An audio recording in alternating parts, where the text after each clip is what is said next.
Chapter 1407. Entering from the east gate, the sound of iron hooves stomping on the ground spread out. On the streets, some of the citizens who didn't attend the ceremony of the Great Khan fell to their knees in fear when they saw the 5-star Army's cavalry, dressed in black armor and riding on tall horses. Because the Mongol cavalry was too poor, their clothing was not uniform, and most of them wore cloth armor, unlike the 5-star Army who wore standard armor. When the cavalry passed by, the trembling commoners knelt on the ground, trembling all over. They did not know what fate awaited them. On the square, there were already hundreds of Mongolian cavalry raising their bows and arrows. Under Percy's orders, the arrows shot out and landed on the crowd in front of them. In an instant, many of the civilians who had nowhere to hide were hit by the arrows and started to bleed. Chaos ensued. No one had thought that watching the ceremony of the Great Khan would be life-threatening. In order to protect their lives, or perhaps it was out of instinct, the commoners fled in all directions. They did not know where was safe, but they knew that standing in the same place was dangerous. Many of the commoners who fled in all directions ran towards the east gate. Their homes were there, and they were escaping back to their homes. However, very quickly, those people turned back and ran towards the square at an even faster speed. What's going on? Suddenly, so many commoners ran back, and all of them revealed even more terrified expressions than before. When this scene fell into Cycle's eyes, he had a bad feeling. Rumble, rumble. The sound of horse hooves hitting the ground could finally be heard as they got closer and closer. It reached the square and reached the ears of the Mongolian soldiers. To the veterans, this sound was not unfamiliar. Cycle and Bushy's eyes were filled with suspicion. They did not order the other cavalry to come to the square, so who did it? Could it be him? At the same time, the two of them thought of Ahuli. After all, only this former Great Khan had the ability to mobilize a cavalry army. However, they had already replaced the generals with their own confidants, so who would have the guts to do this? At this moment, they did not think that there would be enemies charging into the city. Perhaps it was because they had always been the ones looking for trouble, and no one had taken the initiative to attack them, so their vigilance had been lowered to the lowest. How could such an army not be defeated? Just as the two of them looked towards the east in fear, thinking about which general would come, and whether or not they would be able to use them, the 5-star Army finally appeared in the distance. Black armor, cavalry swords that shone under the sun, as well as the unforgettable flag of the 5-star Army. When Cycle and Bushy saw it, their expressions changed, and they said in unison, "It's the 5-star Army." The 5-star Army, they had fought with them before. It was the 3rd Army led by Wuxia. A few years ago, they had entered Siberia through the Far East region, but they quickly entered the territory of the Golden Horde. Cycle had fought with them before and lost. Fortunately, Wuxia didn't intend to stay for long. Otherwise, the most powerful force in Siberia would have already changed hands. Even so, that battle had left a deep impression on Cycle. The enemy's discipline was strict, and they attacked and defended well. Their soldiers were brave, and even the most elite Mongol cavalry would not be much stronger than them. He had once rejoiced that the 5-star Army did not intend to stay, but now they had appeared again, and in such a silent manner. In Cycle's eyes, not only was there shock, there was also deep fear. How could it be them?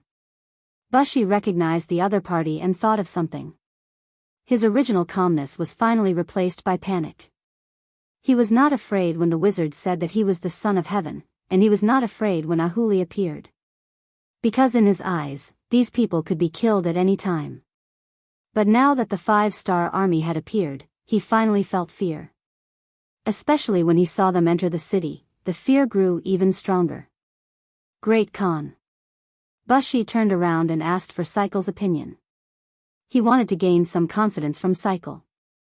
But he was destined to be disappointed. Cycle's situation was not much better than his, and there was also deep fear in his eyes. After hearing Bushy's call, he swallowed his saliva and said, "It's the 5-star Army. How did they enter the city? I'm afraid we can't beat them. Then, should we retreat?" Block had the same idea. Although he was also curious about why the other party appeared in the Great Raven City, and what the soldiers guarding the gate were doing, compared to these questions, preserving their lives was more important. Cycle and Bushi saw that the situation was not good, so they prepared to escape. But Wang Guang, who had been watching their every move, began to move. He had already heard the sound of horse hooves and knew that the main force of the army had arrived. His courage was immediately boosted and he immediately gave the order to attack. Although the security bureau only had 20 people, some of them had to be sent to protect Ahuli, so they could only mobilize 20 people. But they were still not afraid, and quickly approached Cycle and Bushi while the crowd was retreating. Amidst the chaos, no one noticed these 20 people. Only when they formed a circle and began to close in did they stand out. First, a group of personal guards shouted for the newcomers to stop. Then, swords and sabers clashed together. As the team leader, Wang Guang had an epoch-making grenade on him. He had prepared it early in the morning, just in case he needed it. And this grenade was also something he had painstakingly brought from the headquarters, and he had always regarded it as a treasure. But now, he could not care less. Seeing the guards surrounding him and blocking his team's path, he gritted his teeth, pulled out the grenade from his waist, and threw it forward. The grenade drew a beautiful arc in the air, and then fell 3 feet away from Cycle and Bushi. Although it was not very accurate, following the loud explosion, the 2 generals who had just mounted their horses were shocked by the loud explosion. Their horses also neighed and went crazy. Their horses did not listen to their commands, and after the 2 generals calmed down, they tried a few times, but could not get on their horses. At this time, the vanguard cavalry of the 5-star army finally began to approach. Commander Qiao Qiao was still far away, but he had already knocked his bow. When he saw the scene of fighting, he did not hesitate to shoot. Immediately, an arrow pierced through a Mongolian soldier's back, and his body trembled as he fell to the ground. Shio shio shio. Shio shio shio, a wave of arrows arrived. Not only were the Mongolian guards dealt with, but even the main generals, Cycle and Bushi, were not much better off, and were hit by arrows. Although it was not fatal, their movements were restricted, and they could not escape. After throwing the grenade, Wang Guang, who had fallen to the ground, saw the main army arrive. A smile finally appeared on his face. He immediately got up, took out a waist plate from his waist, and shouted, "I am the team leader of the security bureau stationed in Siberia, Wang Guang. The 2 over there are the Mongolian guards, Cycle and Bushi. Quickly take them down." As his voice rang out, a group of 5-star army cavalry passed by him, and surrounded Cycle and Bushi, who were still howling in pain after being hit by the arrows. At the same time, a portion of the cavalry charged towards the thousands of Mongolian cavalry on the square. As the number of cavalry from the 5-star army increased, the overall situation was settled. Cycle and Bushi were injured and captured. Ahuli followed his agreement with Wang Guang and brought Commander Qiao Qiao to peacefully reclaim the other 3 city gates. At this point, the new Second Army had taken down the entire Great Crow City with less than 100 casualties, including the 6 members of the Security Bureau who had died. The 5-star army entered the city, but they did not disturb the residents. Apart from a few more cavalry patrolling the streets, everything seemed normal. Even the more daring merchants and peddlers in the city who came out to set up their stalls were surprised to find that no one stopped or obstructed them. The Great Crow City was not the first city that the 5-star army had taken down, and it would not be the last city that they took down. As for what to do after entering a city, it could be said that they were very experienced. Because the 5-star army did not cause trouble in the city, the law and order of the Great Crow City was quickly restored. When Yang Qindong and the new Second Army entered the city, there were already many residents walking on the streets. Not bad, the residents here are very brave. Under the tight protection of a group of Black Knight Dragon Guards, Yang Qindong, who was riding a white dragon, traveled through the city. He couldn't help but sigh as he looked at the scene before him. Yes.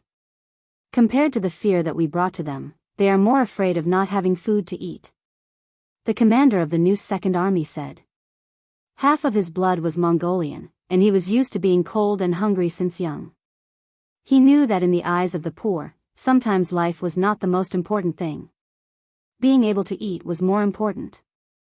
Of course, Yang Chendong understood the meaning of these words. He could not help but sigh. Yes, there are many people in this world who have worked hard for a long time, but still have no food to eat. However, before long, they will be free and become Yangtze's citizens. As long as they are not too lazy, they will not starve. When speaking of this matter, Yang Chendong felt a little proud. After all, because of his arrival, many residents who would have starved to death had food to eat and were able to survive. This was a matter of great merit. Chapter 1408. Shibi was also influenced by Yang Chendong. He nodded and said, "Yes, to be able to join the Yangtze is the good fortune of these people." This was not flattery. It was the truest feeling he had after so many years. Back then, he had almost starved to death. But now, what he ate, what he wore, and what he lived in, which part of it was not satisfactory? It was because of this truest feeling that he wanted more Mongols to be like him. At least, they would not have to worry about food anymore. Hearing Shibi's sigh, Yang Chendong had a thought and said, "Commander Shibi has the heart of a bodhisattva. Since that is the case, I will leave the matter of persuading the army and the people to you. Is there a problem? Please open the granary and release the grain." Shibi cupped his fist as if he was prepared. Approved. Yang Chendong did not even frown. He knew better than anyone that agriculture was the foundation of a country. However, he also knew that without commerce, one would not be rich. Therefore, he had never relied on agriculture to make a fortune. He was also open to all aspects of agriculture. Not only did he encourage the people to farm, but he also set a protective price to prevent the price of grain from falling during good harvests. With the help of various policies, Yangtze had an unimaginable amount of grain. As long as he needed it, there would be an endless supply of grain from the 3 eastern provinces to the Far East and Siberia. Although at least 50% of the grain would be consumed along the way, Yang Chendong did not care about these losses. Just like when he came from the Far East, a few large grain transport teams also left the city. It would not be long before they arrived at Great Raven City to solve the grain problem. On behalf of the people, I thank the king. Shibi cupped his fist and bowed solemnly. Then, he left with the guards. Yang Chendong was accompanied by leader Wang Guang from the security bureau to his residence in the city. Guang had made a great military contribution this time. Not only had he saved Ahuli Khan, but he had also left behind the 2 main culprits, Ziker and Busi. Hearing that he had wasted a grenade because of this, Yang Chendong laughed and said to Beta Persei, "When group leader Wang leaves, give him 2 boxes of grenades." "Oh right, give him a gun. Don't forget." "Yes, young master," Beta Persei agreed with a chuckle. Wang's face was naturally filled with gratitude. When he thought about how he could finally wear a spear, and how it was personally given to him by the 6th young master, how glorious it was, he couldn't stop smiling. From Wang Guang, Yang Chendong had a clearer understanding of the situation in Great Wu City. "Oh, according to you, Ahuli is a talent. Then I'd like to meet him. Group leader Wang, please make the arrangements." "Yes." Wang immediately gave a military salute, then waved his hand to call over a team member and gave him a few instructions. Yang Chendong's residence in Great Wu City was where Ahuli used to live. The area was not small, and there were 5 courtyards. However, the things inside were too simple and crude. It could be seen that this Mongolian tribe was really poor. Even the Khan's living conditions were like this. While he was admiring the courtyard that didn't have many things, Ahuli was brought to the courtyard by the black cavalry. When Yang Chendong turned his head, the first thing he exclaimed was that Ahuli was a tiger general. He was almost 8 feet tall, and his arms were long. It was just that he didn't know if his arms reached his knees. Sinner General Ahuli greets King Wunan of Damyang. He had already heard a lot about Yang Chendong's deeds from Wang. As soon as he saw him, he willingly knelt on the ground. The stronger one was, the more they admired the strong. Clearly, in Ahuli's eyes, Yang Chendong was the strongest of the strong. When he saw Ahuli standing upright even though he was kneeling, and was even taller than some people who were squatting, Yang Chendong couldn't help but sigh. It was a waste not to lead troops with this kind of figure. Yes, you are Ahuli, the Khan of this Mongolian tribe? Bugnam of Gojoseon, don't humiliate Sinner General. In your eyes, how could I dare to be called Khan? Ahuli had already heard from Guang Wang that the King Wunan of Damyang in front of him had the title of Heavenly Khan. It was he who led the army to defeat the Walla and the Tartar Mongol branch. Speaking of which, who knew how much stronger they were? In the eyes of such people, his position as the great Khan looked so laughable. Haha. Yang Chendong admired Ahuli's ability to read the situation. It was because of this that he asked, Ahuli, if this king allows you to lead troops to expand your territory, would you be willing? Ahuli, who was kneeling on the ground, suddenly raised his head.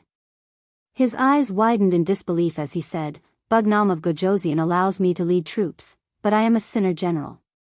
What about Sinner General? I won't hide it from you. At least half of the 5-star army is made up of Sinner Generals. However, ever since they joined the army, their performance has improved. Now, the highest is already a commander. That's right, he also has half of your Mongolian bloodline. This person is in the city. If you have the chance, you can go and talk to him. Yang Chendong thought of parting ways and said with a smile. Hearing that there was someone like him, Ahuli was immediately interested. Bugnam of Gojoseon, the Sinner General wants to meet with this person and talk to him before making a decision. Is that possible? Of course. Men, take him to parting ways. Tell him that this king said so. Tell Commander Parting to tell him everything he knows. Yang Chendong did not intend to force Ahuli to become a commander. A forcibly picked melon would not be sweet. If Ahuli still wanted to govern a place after meeting Parting Ways, then he would let him leave the army and start as a small official. The Yang faction had developed to this point, and both the number of generals and civil officials had greatly increased. Although with the expansion of the territory, it was still somewhat insufficient, but it was no longer as strained as before. The Great Raven City was taken down by Yang Chendong with the smallest price. This was also because of Yunji meeting.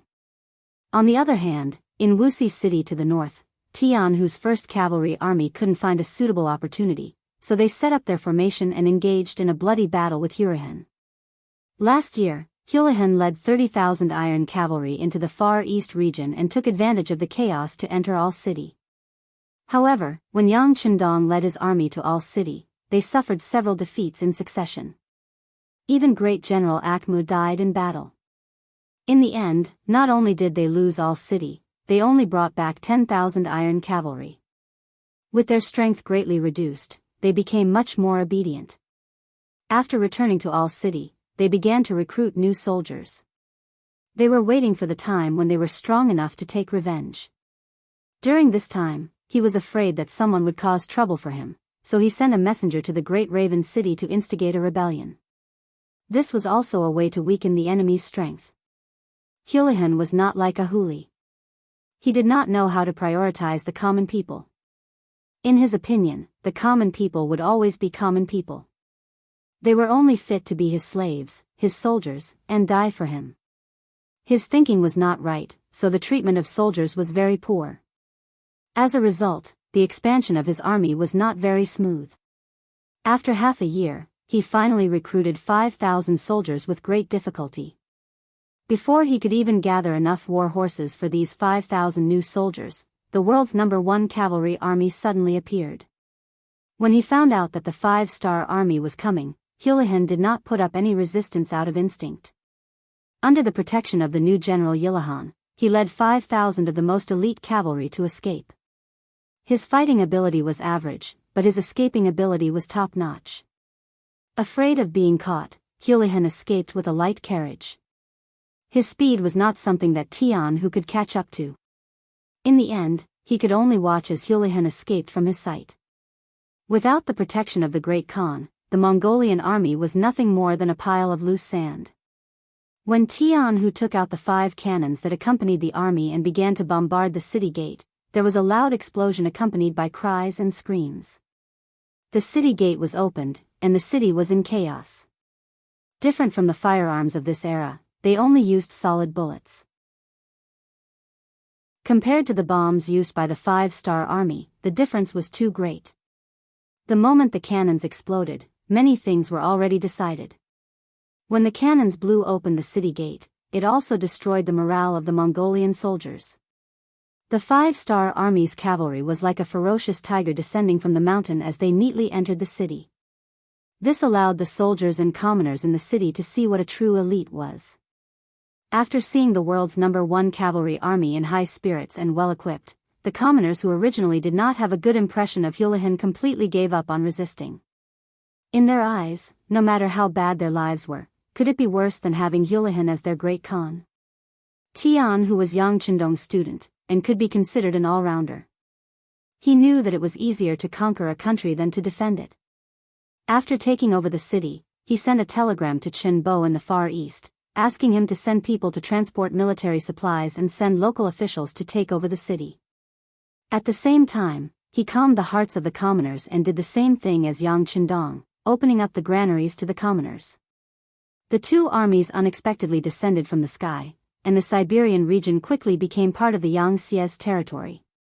A month later, this matter finally reached the ears of the Golden Horde and the Rasi principalities.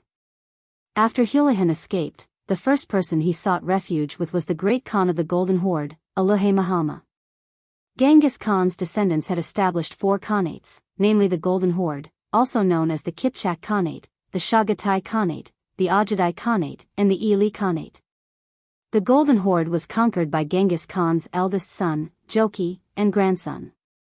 After Genghis Khan's death, only his direct descendants, namely Joki, Chagatai, Ajadai, and Talyui's descendants, were known as the Golden Horde and had the right to inherit the Khanate's throne. After Talyui's son, Monk, became the great Khan of the Mongols, the range was further narrowed down to Talyui's descendants. The Yuan dynasty emperors and the Ming dynasty Khans, such as Dayan Khan, all came from this line. Chapter 1409. In 1242, Badass suddenly retreated back to Russia and led his army to launch the Second Mongol Western Expedition. The Mongol Western Expedition quickly conquered the vast lands of Eastern Europe and the Caucasus. After the Western Expedition, Badu established the city of Badasalai in the north of Astrakhan. The Volga River became the economic and political center of the Golden Horde. It had been more than 200 years since the Mongols first established themselves in Russia. Over the past 200 years, the resistance in Russia had become more and more intense. Even if Yang Chendong hadn't appeared, they would have become independent in the near future. However, with the arrival of Yang Chendong, history had to be rewritten. Aluhe Mahama was the current great Khan of the Golden Horde. He was the 39th monarch of the Golden Horde. He was the true commander of the Mongols in this vast region. Hulahan brought 5,000 elite cavalry to join the Golden Horde. Mahama took them under his wing based on the principle of strength in numbers. However, his son, Bora, objected to this. Mahama was almost 60 years old. His son, Bora, had already grown up. Not only that, but his grandson, Hanyad Ali, would also become a general who could mount a horse and fight in battle. It was this inheritance that allowed his family to sit on the great Khan's throne for so long. Bora, who had long been listed as the successor, objected. Even Mahama had to take this seriously. The father and son discussed the issue of Hulahan in the palace of Salai. "Father, I object to accepting Hulahan." Bora's voice was loud and clear. He was tall and strong, and his voice was full of energy. In contrast, Mahama wore a tiger skin draped over his shoulders. He leaned back on his dragon throne and said calmly, "Reason?" Bora, who was used to his father's way of speaking, immediately said, "Father, Hulahan offended the 5-star army. This time, he only brought 5,000 cavalry.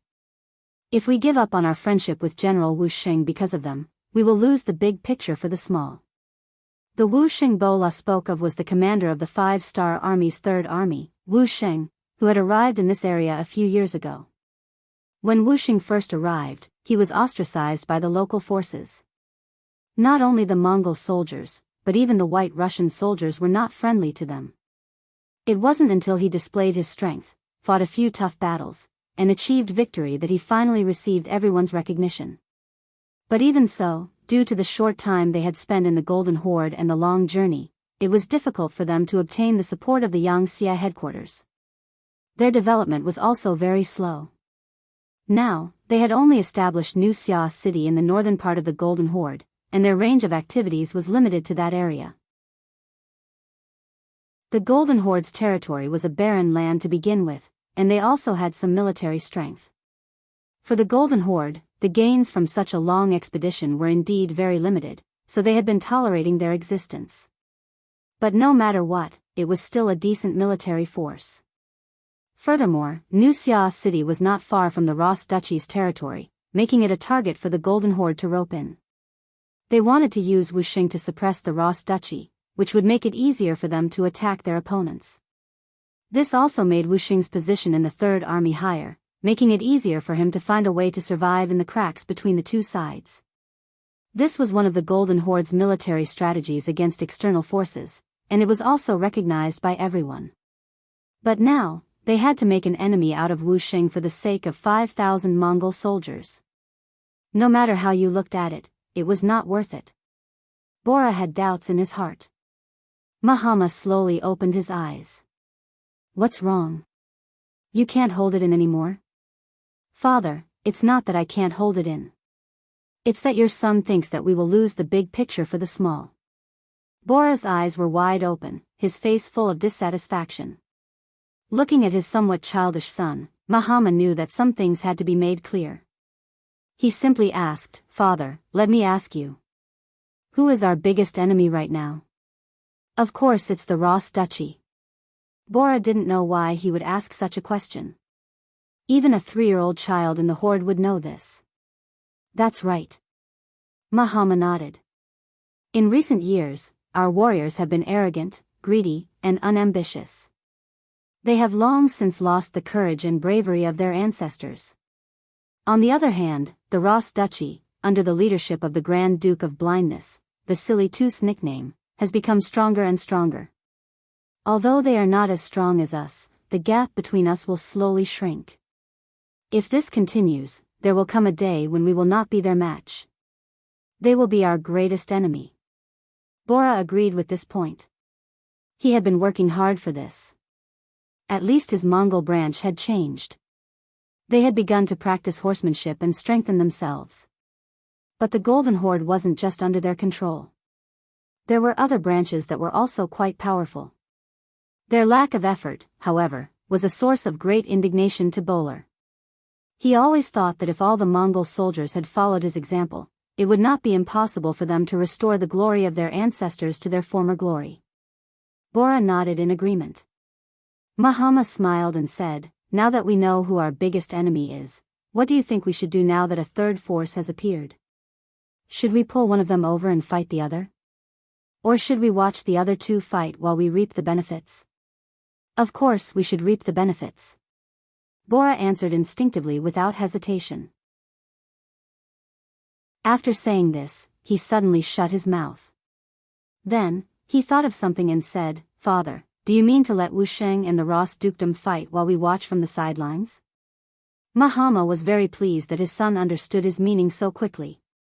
With such a son, at least one day when he grew old, he could finally leave in peace. That's right. That's what my father thinks. However, we can't just stand by and do nothing. I'm afraid that the blind Grand Duke won't agree to this either. Therefore, we still have to send out our troops. However, we have to see how we can achieve the greatest victory with the least cost. Father, I understand now. You mean to say that we should first cooperate with the Ross dukedom to deal with Wuxia's army while they are closer to each other. That way, we can watch them fight and then reap the benefits, right? Bowler said, Father, I understand now. What you mean is that we should first cooperate with the Ross dukedom to deal with Wuxia's army. Well said. That's exactly what Father means. Think about it. Since we are already going to war with Wu Sheng, why don't we accept Hulahan's surrender? He has 5,000 elite cavalry. Mahama chuckled. Bora finally understood Mahama's meaning. Excitement appeared on his face. Was the war finally about to begin? He, as a hero, could finally be put to use. This was something he had been looking forward to for a long time. But then he thought of something and said worriedly, "Father, how many men does Wu Sheng have? Can they be a match for the Ross Duchy's army?" Of course they can't, but didn't Hulahan say that? King Wunan of Damiang is here. With them, we should have the strength to fight. Mahama said as if he was giving advice. King Wunan of Damiang? Those two-legged sheep. When Bora said this, a trace of disdain appeared in his eyes. Two-legged sheep was a term that the Mongol cavalry used to call the weak Han Chinese. In their eyes, the Han Chinese were too weak and they were like sheep that could be taken at any time. The only difference was that they lacked two legs. In other words, it was the same reason that some people in history called the Han Chinese the sick man of East Asia. No, no, no. Mahama shook his head and said, "These two-legged sheep are very different. They are very good at war. The Wara and Tatar tribes have been defeated by them. Moreover, this King Wunan of Damiang is very good at scheming and bewitching people. According to Hulahan, the enemy's army is not made up of Han Chinese. They have us Mongols and many other races. There is even a White Russian division with over 20,000 men. He is just like our ancestors, full of ambition." Speaking of this, Mahama seemed to have recalled something and a look of yearning appeared on his face. Bora, on the other hand, fell into deep thought. It could be said that he understood his father very well. This Wunan Wang of the great Ming dynasty could be valued by his father so much. It could be seen that he was not an ordinary person. However, the more it was like this, the more he wanted to meet this person. He did not believe that a two-legged sheep could go against the heavens. Bora was convinced by his father, and the matter of Hulahan's defection became a matter of course. The next step was to send a message to the Ross duchies, stating that they detested General Wu Sheng and the Han army in Wuxia City. This was originally their world, and even if there was a battle, it should be decided between them, not an outsider. In addition, there was news that the master behind Wu Sheng, King Wunan of Damiang, had led an army from afar. In order to prevent them from becoming stronger after meeting, it was time to eliminate this armed force. The capital of the Rossi Principalities. Vasily II, the Grand Duke of Moscow. Because he was blinded, his vision was extremely limited, and he was nicknamed the Grand Duke of Blindness. During Vasily II's reign, almost all the independent feudal territories within the Grand Duchy of Moscow were abolished. The independence of the republican city-states of Novgorod, Vyatka, and Pskov was weakened. History said that he did a lot of preparatory work for Ivan III Vasilyevich to unify Russia. He was an extremely capable talent in troubled times. The letter sent by Mahama was already in the hands of the Grand Duke of Blindness. After he learned the contents of the letter, he summoned a group of officials to discuss specific military matters. Among them was the extremely famous Ivan the Great in Russian history. In 1440 AD, the second son of Vasily II, the Lord of the Grand Duchy of Moscow, was born. Vasily II's first son, Yuri, died at an early age, so Vasily II placed a lot of hope on this child. According to the suggestion of the Archbishop of the Moscow Principality, the child was named Ivan, which later became Ivan the Great. Chapter 1410. His son Ivan, his generals Boris, Pyotr, Sergei, as well as Maxim from Novgorod, Turgenev from Vyatka, and Vanya from Pskov were involved in the meeting. The first thing the blind duke did was to announce Mahama's letter to the public. After that, he sat there quietly. He knew that after reading the letter, his subjects would definitely have something to say. As expected, after the letter was passed around, one of the generals, Sergei, was the first to speak. "Grand Duke, this is a good thing. As long as we occupy Wuxia City, it will be equivalent to expanding our influence. This will be a great boost to our duchy and our Russian independence. Previously, they were afraid that the Mongols would suddenly interfere when they made a move on New Summer City. Now that the Mongols had the same idea and no longer had any concerns, it was time to make a move. Yes, we agree. Maxim and the others immediately voted in favor. Under the pressure of the blind Grand Duke, the power in their hands was getting smaller and smaller. If there was a chance to expand their influence, it would be a great opportunity to develop their strength. Naturally, no one wanted to miss out on something beneficial. After a while, several people spoke. Only Supreme General Boris and Ivan remained silent. They seemed to be thinking about something.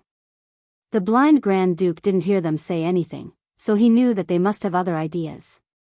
He took the initiative to ask, "Ivan, what do you think?" "Father-in-law, I don't have any ideas. Everything will be done according to everyone's wishes." Ivan raised his head. His voice was calm, but in his heart, he was somewhat unwilling. As early as when Wuxia first appeared here with the new army, Ivan had already dealt with them. At that time, Wuxia had received Yang Chendong's order to help the Rossi Duchy resist the pressure of the Golden Horde to the best of his ability. After the cooperation, the relationship between the two sides quickly became closer. It was also from then on that Ivan gained a better understanding of this Han army called the Five-Star Army. This army was well-equipped and well-trained. They fought in a methodical manner.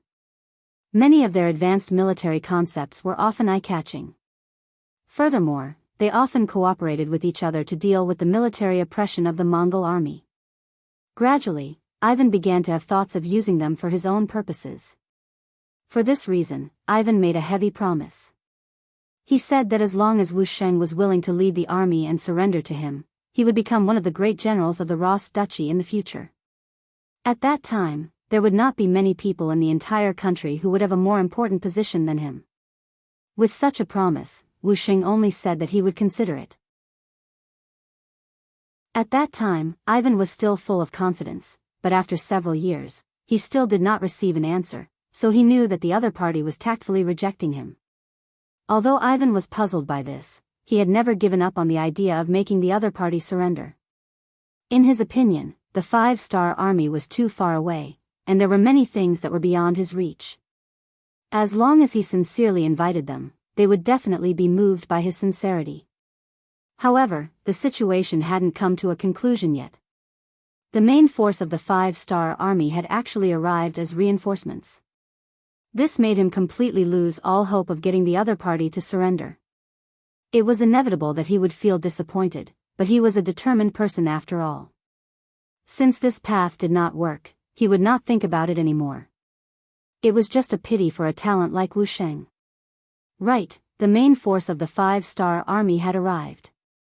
He heard that his master, King Wunan of Damyang, had also come. If that was the case, would Wuxia realize his prowess after he defeated this opponent? Would it be possible for him to come under his banner? Unknowingly, Ivan was filled with anticipation for Yang Chendong's arrival. He wanted to see what kind of ability this person had to be able to make a valiant general like Wuxia work for him. Now that Ivan had expressed his stance, only great General Boris was left. This was a person that even the blind Duke respected greatly. It wasn't an exaggeration to say that this person's words could sometimes be compared to several people, especially when it came to military matters. He had the ability to keep his word. After asking Ivan, Boris knew that it was time for him to express his stance.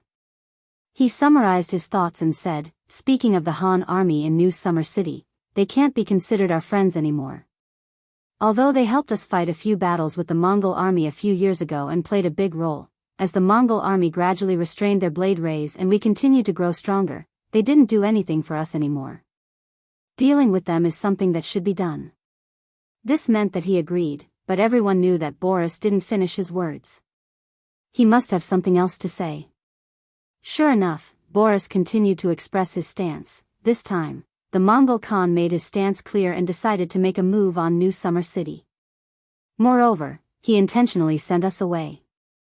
This clearly means that he wants to borrow our hands to deal with Wuxia. Moreover, I heard that Wuxia's master is about to arrive. If we act rashly and fail, countless variables will appear in the outcome of this matter. This is very disadvantageous to me. You should know that King Wu Nan of the Great Ming Dynasty was able to build a 20,000-strong White Russian army. This is enough to prove that this person has some means. Otherwise, why would our people risk their lives for him? Either we don't make a move against such an opponent, or if we do, we have to beat them until they have no choice but to retreat from this area. Well said. Great General Peter echoed loudly. This King Wu Nan of Damyang actually dares to build a White Russian army and use our people to fight. Does he really think that we don't exist? This kind of person needs to be taught a lesson.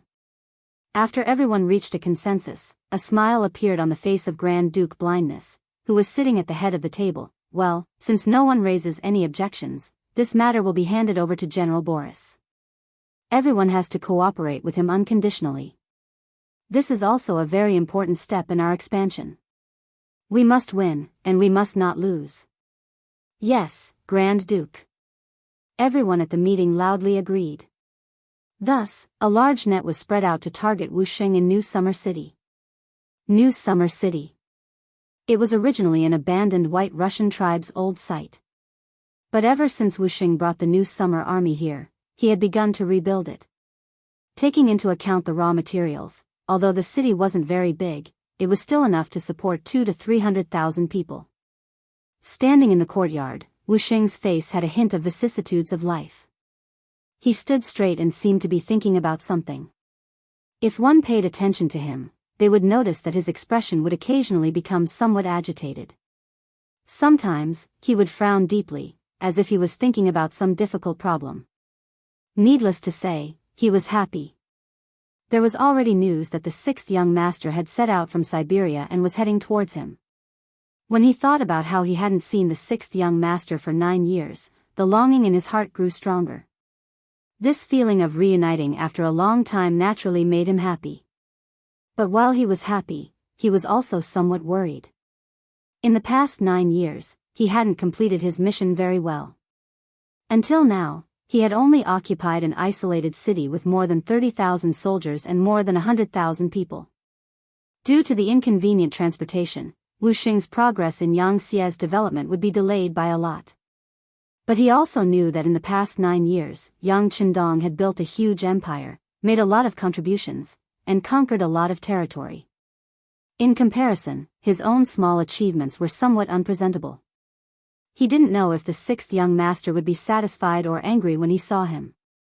Although he said that he was alone and didn't have any support, he had brought his army with him. But after all, they had brought an army with them when they came. Although they had expanded a little compared to before, it was still very limited. This couldn't be considered a great achievement. Sigh. With a sigh, Wuxing was dissatisfied with his own achievements in these 9 years. When Yang Qindong was developing and growing, wasn't he also alone? At that time, he didn't have the help of these armies. But to what extent did they achieve, and to what extent did he achieve? It was really infuriating to compare oneself to others. Just as he was sighing, the head of the guards, Zhu Zhen, appeared in the small courtyard with a secret letter. Military Commander, there's news. Surviving in the cracks, whether it was the Golden Horde or the Rossi Principalities, they were not existences that he could contend against. In such an environment, Wuxing attached great importance to intelligence work. In his opinion, a good piece of intelligence and a good intelligence officer could be equivalent to 10,000 elite soldiers at a critical time. Because of this, although he didn't expand his territory and the number of personnel was very limited, his intelligence work was progressing well. He had a stable source of information in these two large forces. Reaching out to take the report, Wuxing opened it and read. Soon, his expression became very serious. Military Commander, did something big happen? Commander Zhu Zhen asked with concern. As Wuxing's most trusted person, he knew that ordinary small problems wouldn't attract intelligence officers to send reports. After all, spying was the best. If he didn't want to be exposed, he had to be less active. Since the report was sent, it was enough to prove that something big had happened. Looking at Wuxing's expression, it also confirmed this point. Yes, something big has happened. The Mongolian Khan is going to attack us. He even informed the blind duke. It won't be long before the enemy's troops arrive. They actually joined forces? Zhu Zhen was very shocked when he heard the news. The Mongolians and the White Russians were mortal enemies. They had been at war for hundreds of years. How could they join forces just like that? The sixth young master once said that there are no eternal friends, only eternal interests. Obviously, our existence has made some people worried, especially the sixth young master who is about to bring his main forces. They are afraid that we will attack them from the inside. Wu Xing's face showed a trace of a bitter smile, but it was immediately replaced by a determined expression. You want to deal with me? No matter how strong you are, what can you do? Commander Zhu, we should also make some preparations. There are some things that should be settled. Chapter 14:11. Ever since the Mongols weakened and the White Russians became stronger, Wu Xing knew that New Xia would be besieged one day, but he didn't expect it to be so soon. Presumably, it had something to do with the sixth young master's imminent arrival. If it was in the past, Wu Xing would have considered bowing to one of the powers in exchange for some space to survive. But now, the sixth young master was coming. He should make some achievements for the world to see. He had endured humiliation for so many years, and it was time to show his sword. Zhu Zhen was also excited at this moment. Was the army commander finally going to fight a big battle? This was great. As a soldier, war was the best platform to show one's worth. He must seize this opportunity. Next, under Wu Xing's signal, the whole New Xia became busy. The commoners were persuaded to leave one after another. They were advised to find a safe place and return only after New Xia city was completely safe. The army also began to mobilize before the war. But anyone with a mind and knowledge could feel that this was going to be a big battle. For a moment, everyone became nervous, afraid, and excited. It didn't take long for the Grand Duke of Blindness to hear about what happened in New Xia city. When he heard that New Xia was ready for war, he knew that the news must have been leaked. But he couldn't figure out whether the person who leaked the news was from the Golden Horde or his own men. He only knew that some things needed to be done quickly.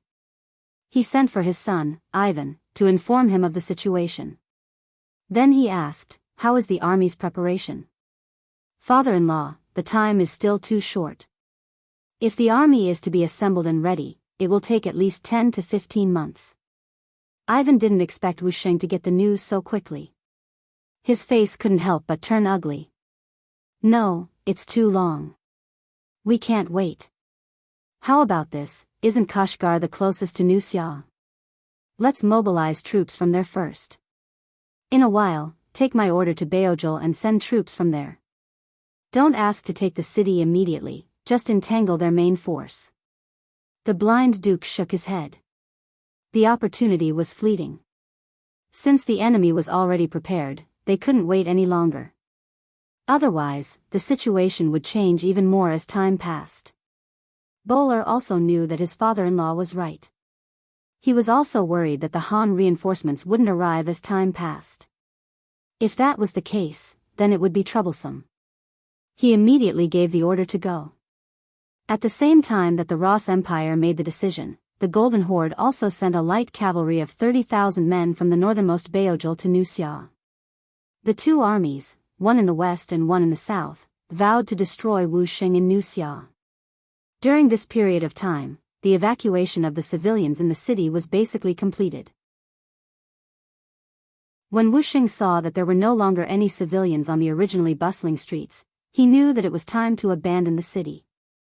That's right, Wu Xing had never thought of defending New Summer City to the death. Otherwise, he wouldn't have sent the commoners out of the city. As for why he wanted to defend, it was because he knew that there was an enemy spy in the new army, and this spy's status wasn't low. Now that he was about to leave the city, it was time to get rid of this spy buried in the army. Zhu Zhen passed down the order to convene the meeting. The Third Army was originally the Yang Xie's trump card. The soldiers under its command were the earliest Lingfeng soldiers. However, they hadn't received the support of a single Yang Xie soldier for 9 years. Now, the army was in chaos. They were no longer pure Han like they used to be. Apart from the Lang Feng's 3rd Division, which was still made up of Lang Feng's soldiers, the 1st, 2nd, and 3rd Divisions were made up of young men from Mongolia and Russia. Apart from these 4 divisions, there was also the Nuzhan Cavalry Division under the command of the 3rd Army. In the large tent, Wuxia sat at the head of the table. Below him stood the 3rd Division's Division Commander Chun Yang and the Nuzhan Cavalry Division's Division Commander Yila. Below them stood the 1st Division's Division Commander Min Fu, the 2nd Division's Division Commander Luo Rui, and the 3rd Division's Division Commander Dan Shi. When Wuxia saw that all the military officers above the division level were present, he first swept his gaze across everyone. His gaze was unfathomable. Ladies and gentlemen, we have received intelligence that the Rossi Duchy of the Golden Horde has sent an army to our Wuxia city. In line with the principle of saving the people and losing the land, I have decided to abandon Wuxia city and leave this place. What? When he said this, the 5 division commanders were shocked. Obviously, this was the first time they had heard this news. Wuxia sat at the head of the table and saw everyone's reaction. Especially when he saw the 3rd Division's Division Commander Dan Shi, he sneered. After a long while, the 5 division commanders stopped their discussion and looked at Wuxia. They wanted to continue listening to their commander. They also wanted to ask, since they were not going to defend the city, why did they still dig a horse trap outside the city? What was the use of doing these useless things? Wuxia had already guessed what everyone was thinking. His lips moved and he said, I know that everyone must have a lot of questions. Well, I will explain it to you. Division Commander Dan, you say it. Dan Shi, the 3rd Division's division commander, was suddenly called out. This made him, who was already nervous and had an ugly expression, tremble uncontrollably. When he noticed that everyone was looking at him, he knew that he had to open his mouth. He pretended to be confused and said, Military Commander, why? I don't know either. Oh. You still don't know? Don't you always tell the great Khan of the Golden Horde about our 3rd Division's actions? Why are you saying that you don't know now? Wuxia said with interest. The moment Wuxia's words fell, Dan Shi's expression changed drastically. He instinctively wanted to draw his saber, but Zhu Zhen, who had been watching him from the side, was one step faster than him. He grabbed Dan Shi's right arm and restrained him with a twist of his arm. He didn't forget to say, What's wrong, Division Commander Dan? Are you going to reveal your true intentions? Dan Shi rolled his eyes and immediately shouted, It's a misunderstanding. It's all a misunderstanding. Why would I draw my sword? Humph. What you want to do, everyone can see it clearly.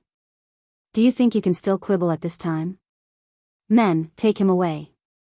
Zhu Zhen shouted coldly, and 4 soldiers from the guard regiment walked in from outside the hall. They were holding ropes, and it was obvious that they were prepared. They tied Dan Shi up tightly in no time. Seeing that he could no longer move, Dan Shi knew that his plan was over. He had no choice but to risk everything and shout, Surrender. How can you be a match for the Golden Horde? If you surrender now, I can put in a few good words for you and spare your lives. Shut his mouth and behead him. Wuxia, who was sitting at the head of the table, pulled a long face. He was about to die, but he still wanted to bewitch others. Even if he was killed 1,000 times, it wouldn't be too much. Dan Shi was taken away, and the hall became quiet again. However, it could be seen that everyone's faces were a little ugly, especially the head of the 1st Division, Min Fu. He was originally half Mongolian, and like Dan Shi, he was not a pure Han. He was also worried that the same method would be used on him. But Wuxia changed his angry look and comforted, Dan Shi is willing to be a dog of the Golden Horde. That is his ambition. But he shouldn't betray the 5-star army for his promotion and wealth. So it's not a pity to kill him. But you are different. You are loyal. I know this, and so does Bugnam of Gojoseon. You can relax. With these words, everyone's expression became better. Especially Chun Yang, the commander of the 3rd Division, and Yi La, the commander of the Nuzhan Cavalry Division. there was a faint excitement in their eyes. Both of them had fought with Yang Chendong and knew how powerful the sixth young master was. They had received news that the sixth young master was coming from Siberia. They should be able to meet him soon. Thinking that the sixth young master was coming, their bitter days would come to an end. Now was the time for them to perform well. They couldn't help but feel a little excited. Now, they naturally listened to Wu Sheng's words. Wu Sheng was also in a good mood. After dealing with the traitor, Dan Shi, he felt more at ease. He ordered, Gan Fong will take over the position of the 3rd Division's commander. Everyone else's position will remain unchanged. After the meeting, everyone should prepare to leave the city. This time, I want to disappoint the enemy. They spent a lot of effort but still couldn't find us. To put it nicely, it was a strategic retreat. To put it bluntly, it was a retreat. Wu Sheng had no choice. With more than 30,000 men under his command, he really couldn't fight the enemy head-on. Otherwise, he would be digging his own grave. After the meeting, the division commanders returned to their troops. Half a day later, New Summer City became an empty city. Except for the city walls and houses that couldn't be moved, nothing that could be used in the future was left behind. 2 days later, the 30,000 infantrymen of the Ross Duchy, led by Ivan, were the first to arrive outside New Summer City. When they saw the city gates open, they didn't dare to enter directly. Instead, they arranged for 100 people to enter the city to take a look. Only after he was certain that everyone in the city had left did he enter the city. As soon as they entered, they saw an extremely poor and empty city. After searching for half a day, they couldn't find a single grain of food. As for cattle, horses, and sheep, they couldn't even find their feces. Half a day later, the 30,000 cavalrymen of the Golden Horde arrived and got the same result. Chapter 14:12. Ivan was naturally very angry that Wu Sheng had retreated without a fight. What made him even angrier was that the general of the Golden Horde actually wanted to occupy a city that had nothing. In a fit of anger, he ordered his men to burn down all the houses in New Summer City and tear down the city walls. He even had someone leave a letter on the broken city wall with the words, "Wu Sheng is a coward," written in large letters. Ivan left angrily, leaving behind the general of the Golden Horde, who didn't know whether to laugh or cry. There was nothing to linger about in such a deserted city. He had no choice but to retreat and report back to his superiors. When New Summer City regained its silence and desolation, the scouts sent by Wu Sheng rushed back. When they saw that the city had been destroyed to this point, they were naturally very angry. Especially when they saw the words left on the broken wall, they turned around and left. They wanted to tell the army commander what had happened here and let the army commander make a decision.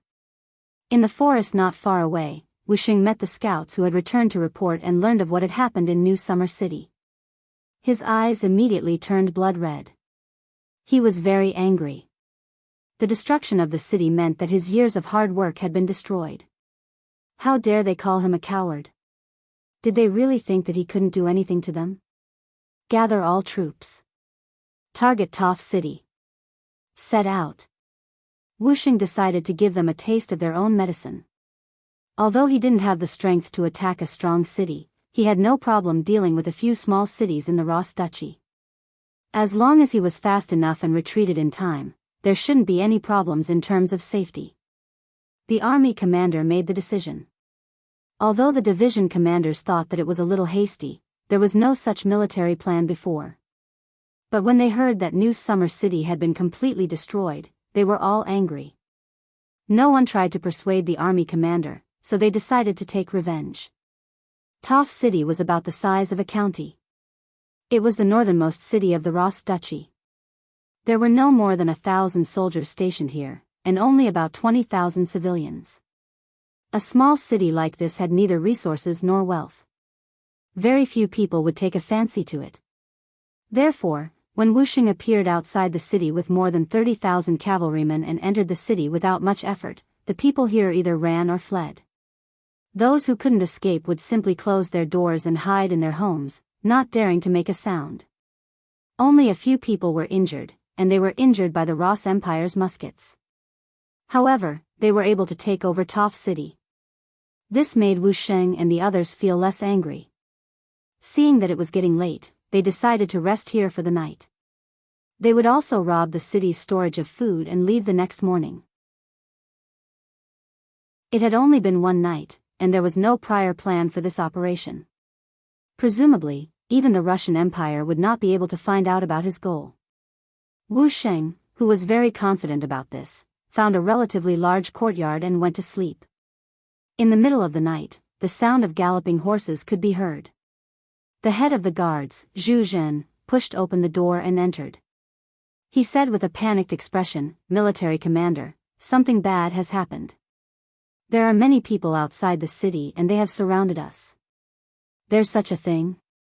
While feeling shocked, Wuxia put on his armor and quickly rushed up the tower. At this moment, several teachers were standing on top of the city gate tower. All of them had solemn expressions. Clearly, they had realized that the situation was not good. After Wuxia reached the top of the city gate tower, all he could see were torches. The number of enemies gave him a feeling that it was impossible to count. "Military commander, it's too dark. We can't see how many enemies are coming. We also don't know which direction to charge in. What should we do?"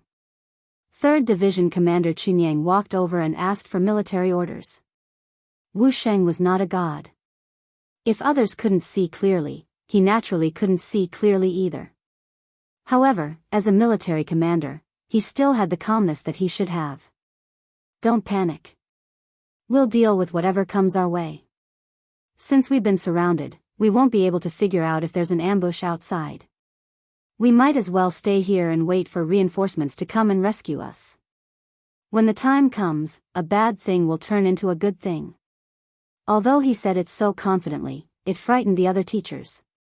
They were waiting for the military commander to decide which direction to break out of the encirclement, but they didn't expect that they would have to defend the city. Seeing that everyone's expression was not good, Wuxia said confidently, "What? Have you all forgotten? The 6th young master will be here soon.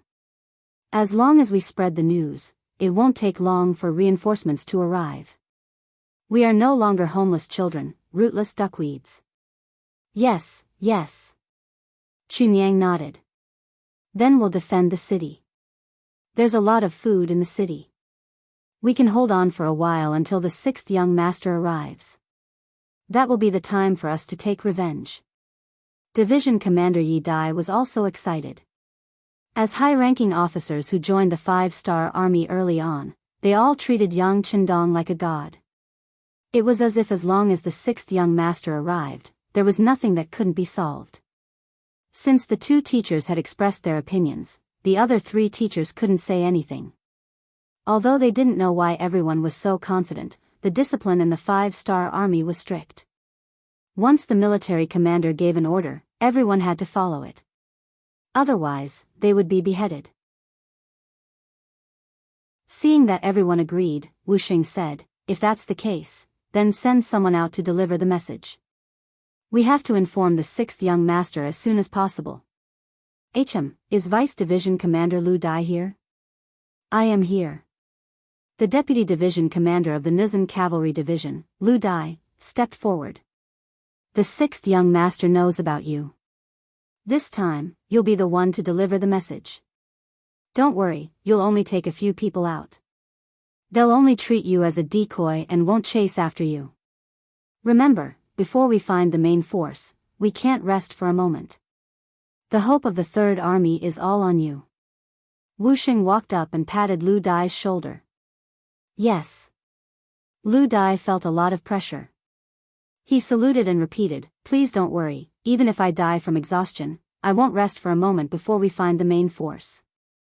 Lu Dai left with less than 100 cavalry out of the city. Sure enough, as Wuxia had said, the enemy soldiers on the outer perimeter only stopped them for a moment, and then let them go.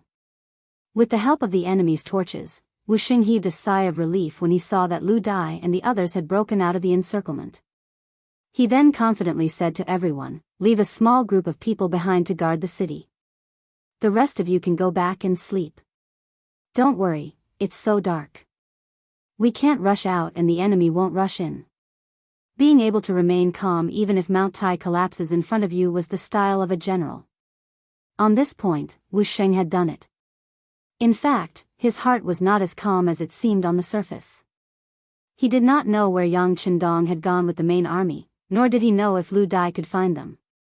However, as the commander of an army and the main general of the army, he had to cheer everyone on at this moment. Outside Tove city, Ivan was leading 70,000 White Russians to the city gate. They were waiting for Wuxia to escape. Their muskets were loaded with solid cartridges, their horses were saddled, and their soldiers were ready to provide support to the enemy at any time. Ivan was the one who burned down New Summer City and left the message. He didn't want to leave an empty city for the Golden Horde's army to live in, but he was also preparing to lure Wuxia into action. Previously, his relationship with Wuxia was quite good, so he had a good understanding of this person.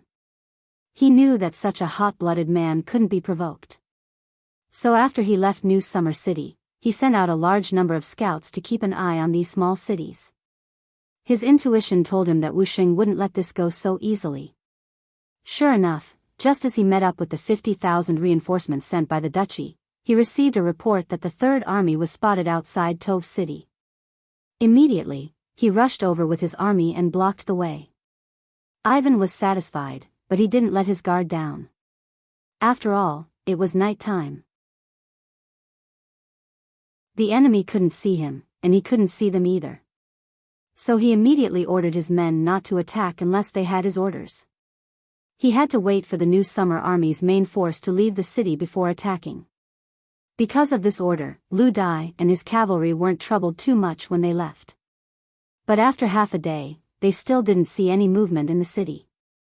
This time, General Shigao was suspicious. Gongzi, could it be that Wuxia who escaped just now? Impossible. Without any hesitation, Ivan said with certainty, Wuxia is a man with a strong sense of pride. Running away from a battle is not something he would do. Because they were once friends, he dared to say this with confidence. Although he didn't know what Wuxia was thinking, he was confident that there would be a bloody battle between the two of them. The next step would be to see who was more powerful. The night passed just like that. Compared to the 5-star army, the White Russian army outside the city was much worse off. They had to be on guard against the people in the city escaping, so they didn't sleep much. So when the sun rose, the White Russian army didn't have the energy to immediately charge. When the sun rose, Wuxia, who was on the city wall, saw the White Russian army's true strength. When he saw that the enemy had an army of 70,000, with 30,000 cavalry and 20,000 musketeers, he could not help but rejoice that he had not rashly attacked last night. Otherwise, who knew how many soldiers he would have lost when the musketeers fired in the night? After seeing the enemy's true strength, Wuxia knew that this was going to be a tough battle. He placed all his hopes on Lu Dai, who had gone out to report the situation. As for himself, there was only one thing he had to do, and that was to set up a trap.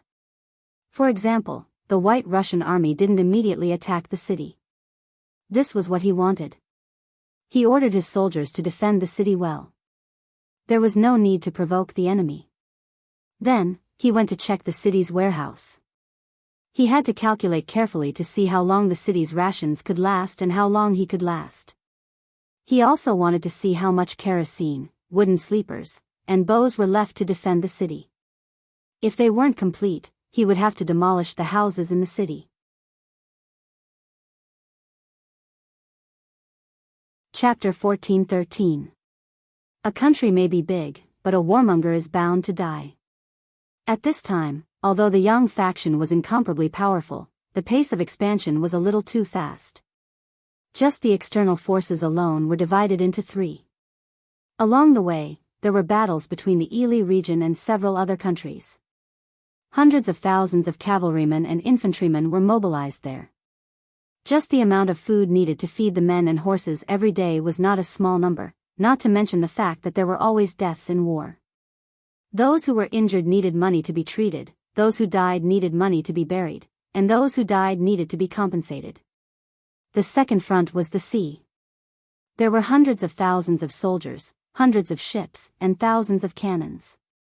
Every time they fought, the amount of ammunition used was not small. Along the way were 100,000 cavalrymen, 1,000,000 peasants, and a steady stream of people from all over the world who were marching towards the Golden Horde from Siberia. The road was rugged, the distance was long, and the consumption was astronomical. Over time, it would form a considerable pressure on the finances. Fortunately, the Yang faction had a vast territory, and most of the provinces were already on the basis of self-sufficiency. They could effectively support the Yang faction headquarters. If it were any other dynasty, they probably wouldn't have been able to hold on. Even so, in the long run, it would be a burden on the finances. Yang Qindong knew this. When he led the troops into the Liaodong region, he made the decision to fight as quickly as possible. While there were disadvantages, there were also advantages. For example, when the navy attacked the cities, they seized a large amount of wealth and transported it back to Qiqian City.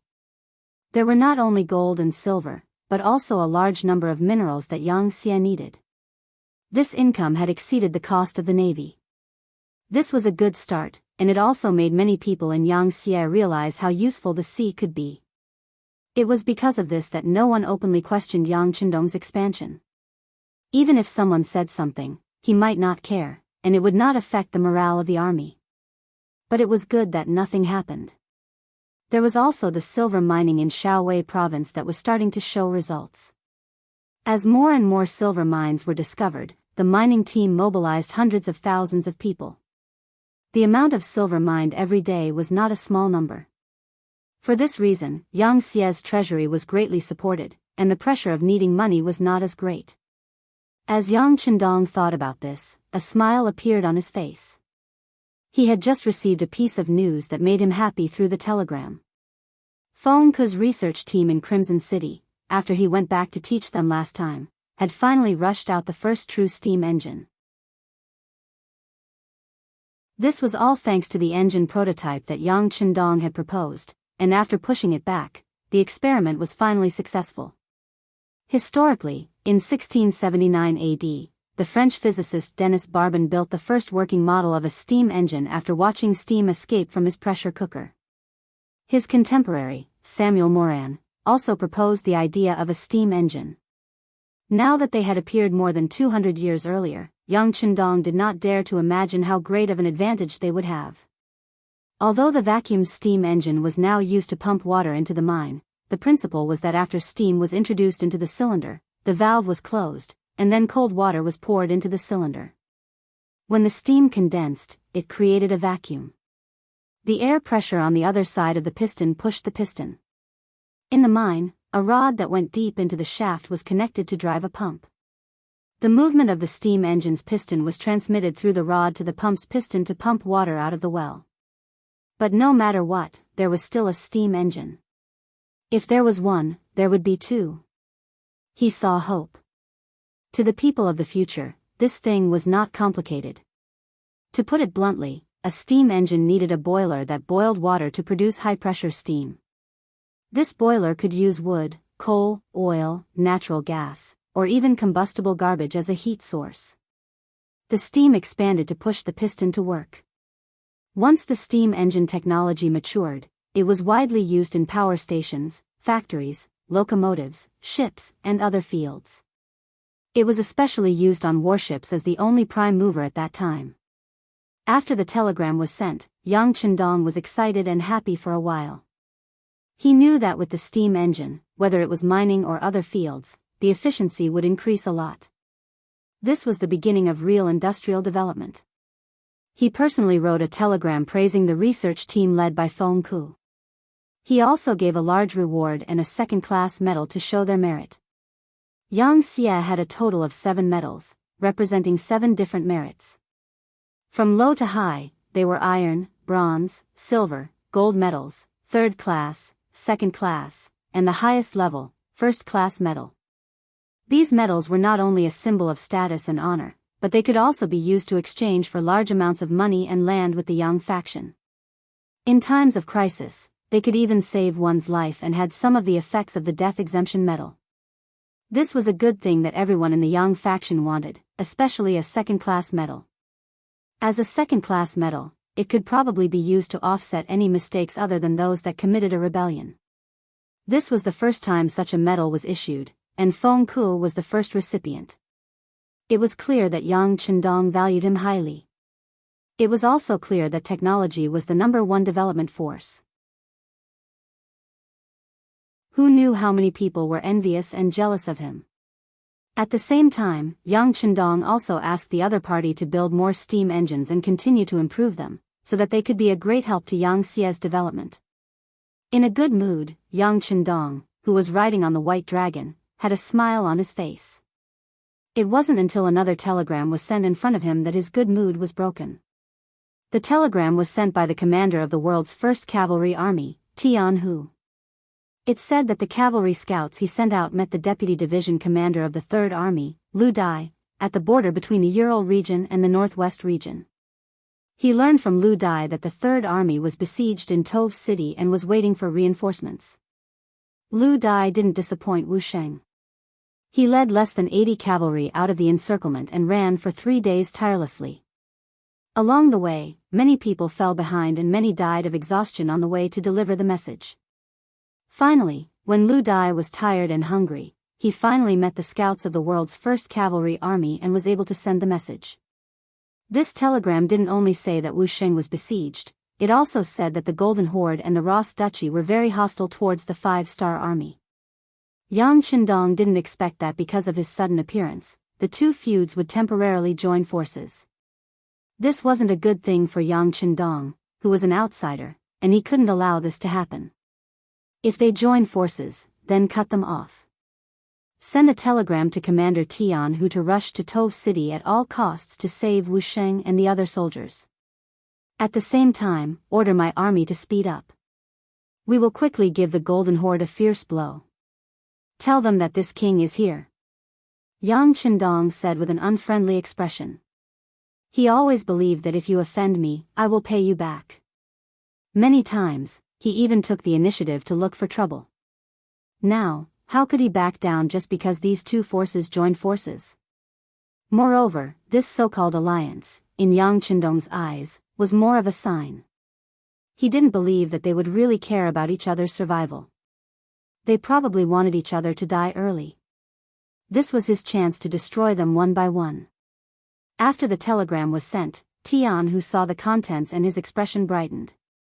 The world's first cavalry army hadn't fought a hard battle since the expansion of the Free Division. Now was the time to challenge themselves.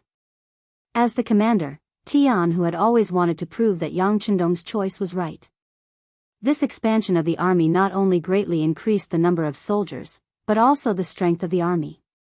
Yang Xie's expenditure on the world's first cavalry army was worth it. Men, call 2nd Division Commander Lu Duo and 4th Division Commander Su De. Tianhu's voice was loud as he looked to the west. At this moment, his heart was filled with fighting spirit. Tove City. 7 days had passed. In these 7 days, Ivan led the White Russian army to attack dozens of times. With the help of the musketeers, the soldiers climbed up the city walls many times, but were chased down by Wu Sheng's soldiers. In these 7 days, both the attackers and the defenders had paid a heavy price.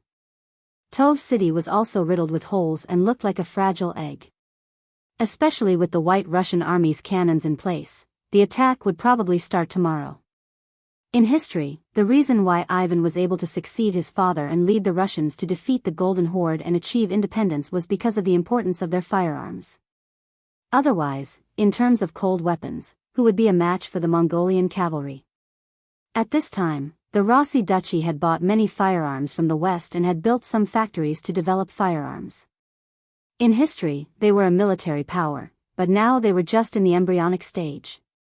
Even so, under the constant pressure of the Golden Horde, the Rossi Duchy's progress was quite fast. Although their foundation was weaker, in terms of combat strength, they were much stronger than the Great Ming Dynasty. This was what it meant when there was pressure, there was motivation.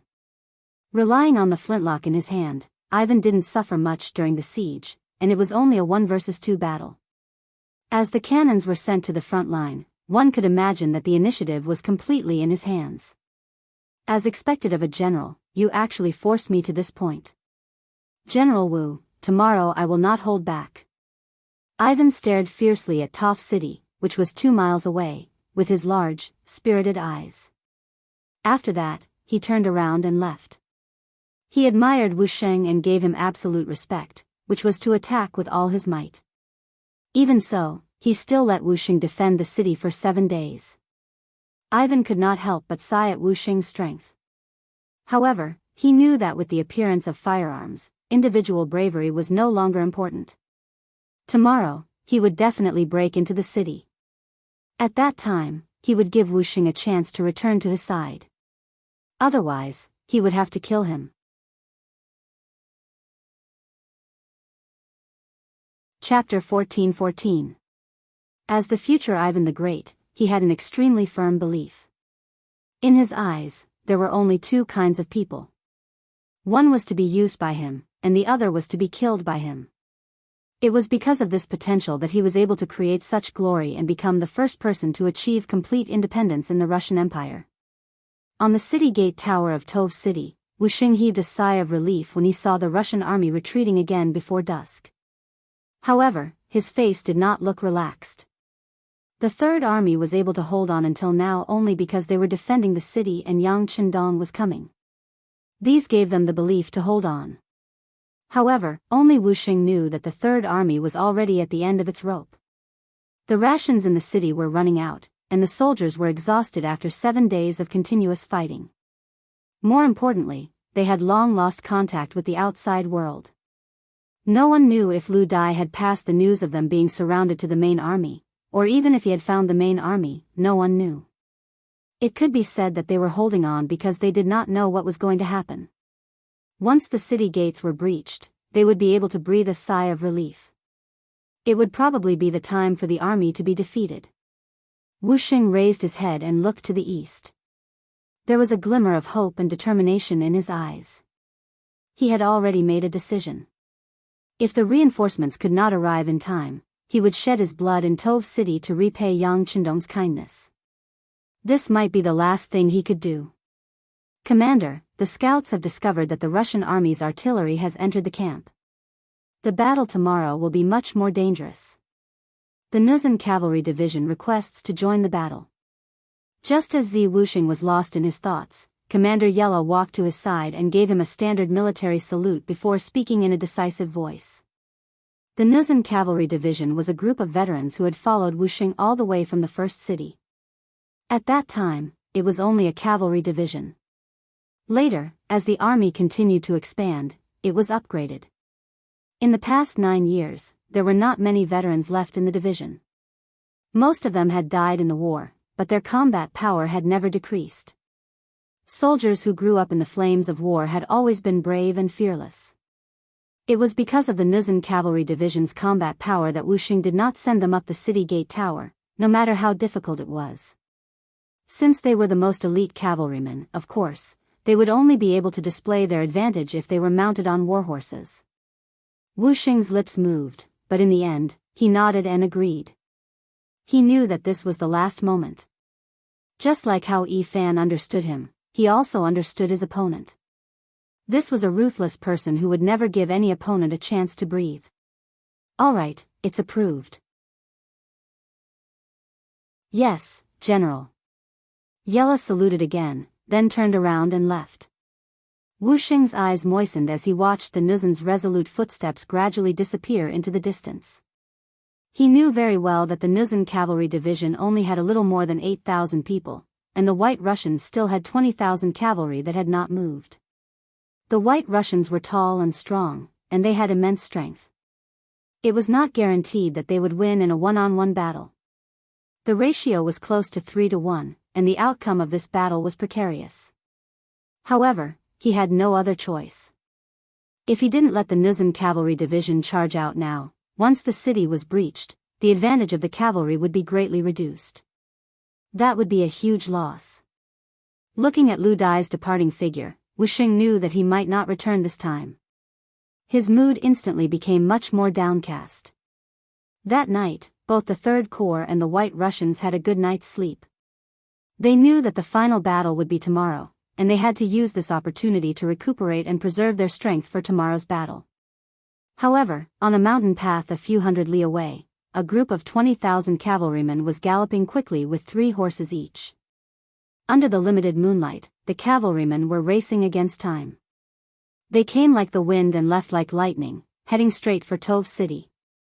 The sky was finally bright, and the White Russians outside the city started cooking. Steam rose from the camp, and smoke rose in spirals. In Tove City, Wuxia had already changed into a clean set of armor and walked out of the barracks. Last night, he gave the order to take out all the food in the city for the army's breakfast. For this reason, some of the White Russians in the city had their food stored in their homes searched, causing many people to cry. Wuxia couldn't care less about this. If these were Han people, he would rather starve to death than steal food from them. However, they were a foreign race. The 6th young master had said that those who were not of his race would have different intentions. Since that was the case, so what if they stole food? What could they do to him? If they wanted to blame someone, they could only blame the White Russians led by Ivan outside the city. Both sides seemed to have foreseen something, and neither side was in a hurry. The breakfast lasted for 2 hours. At around 9 o'clock in the morning, the two sides finally got into position, ready to fight to the death. Cannons were pushed to the front of the White Russians. The black cannons were aimed at the walls of Tove City, ready to fire at any moment. "General, why don't we capture some of the civilians and bring them up to the city walls? That way, the White Russians will have some reservations," the 1st Division's commander, Min Fu, suggested to Wuxia. "No need." Wuxia shook his head without hesitation. He had already robbed the White Russians of their food, and he had already let them down. How could he joke around with their lives? Furthermore, based on his understanding of Ivan, even if he captured the White Russians and brought them up to the city walls, he would not stop Ivan from ordering the cannons to fire. It was still the same words. The other party was a ruthless person, a person who would not easily give up in order to achieve his goal. Since that was the case, why bother? Not only would it disgust Ivan, but it would also disgust him. After rejecting Min Fu's suggestion, Wuxia looked to his side. When he did not see Commander Yella, he knew that Yella was ready. With a sigh, he raised his head again, and his eyes were filled with determination. "Everyone, listen to my orders. When the cannon booms, everyone find cover and hide. After the order is given, all soldiers will fire their bows and arrows. Let's give the enemy a fierce wave of attacks first." Wuxia was very familiar with cannons. After all, they were the Cold Vanguard Division's foundation, and they were the first to use guns and cannons.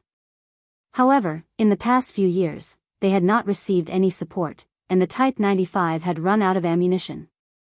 Now, he had found a safe place to hide them. Since he had played with guns and cannons before, he knew the power of these things, so he had already prepared a countermeasure. After the soldiers heard the order, they responded in unison. Under the leadership of the company commander, platoon leader, and squad leader, they each found a safe place to hide and took out all their bows and arrows, preparing for the final battle. Under the city gate tower, 20 cannons were slowly pushed forward. They stopped 300 meters away from Tove City as if there was no one around.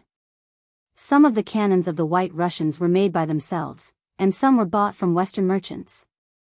Some of the better cannons had a range of 3 to 4 kilometers, which was much better than the ones made by Biming.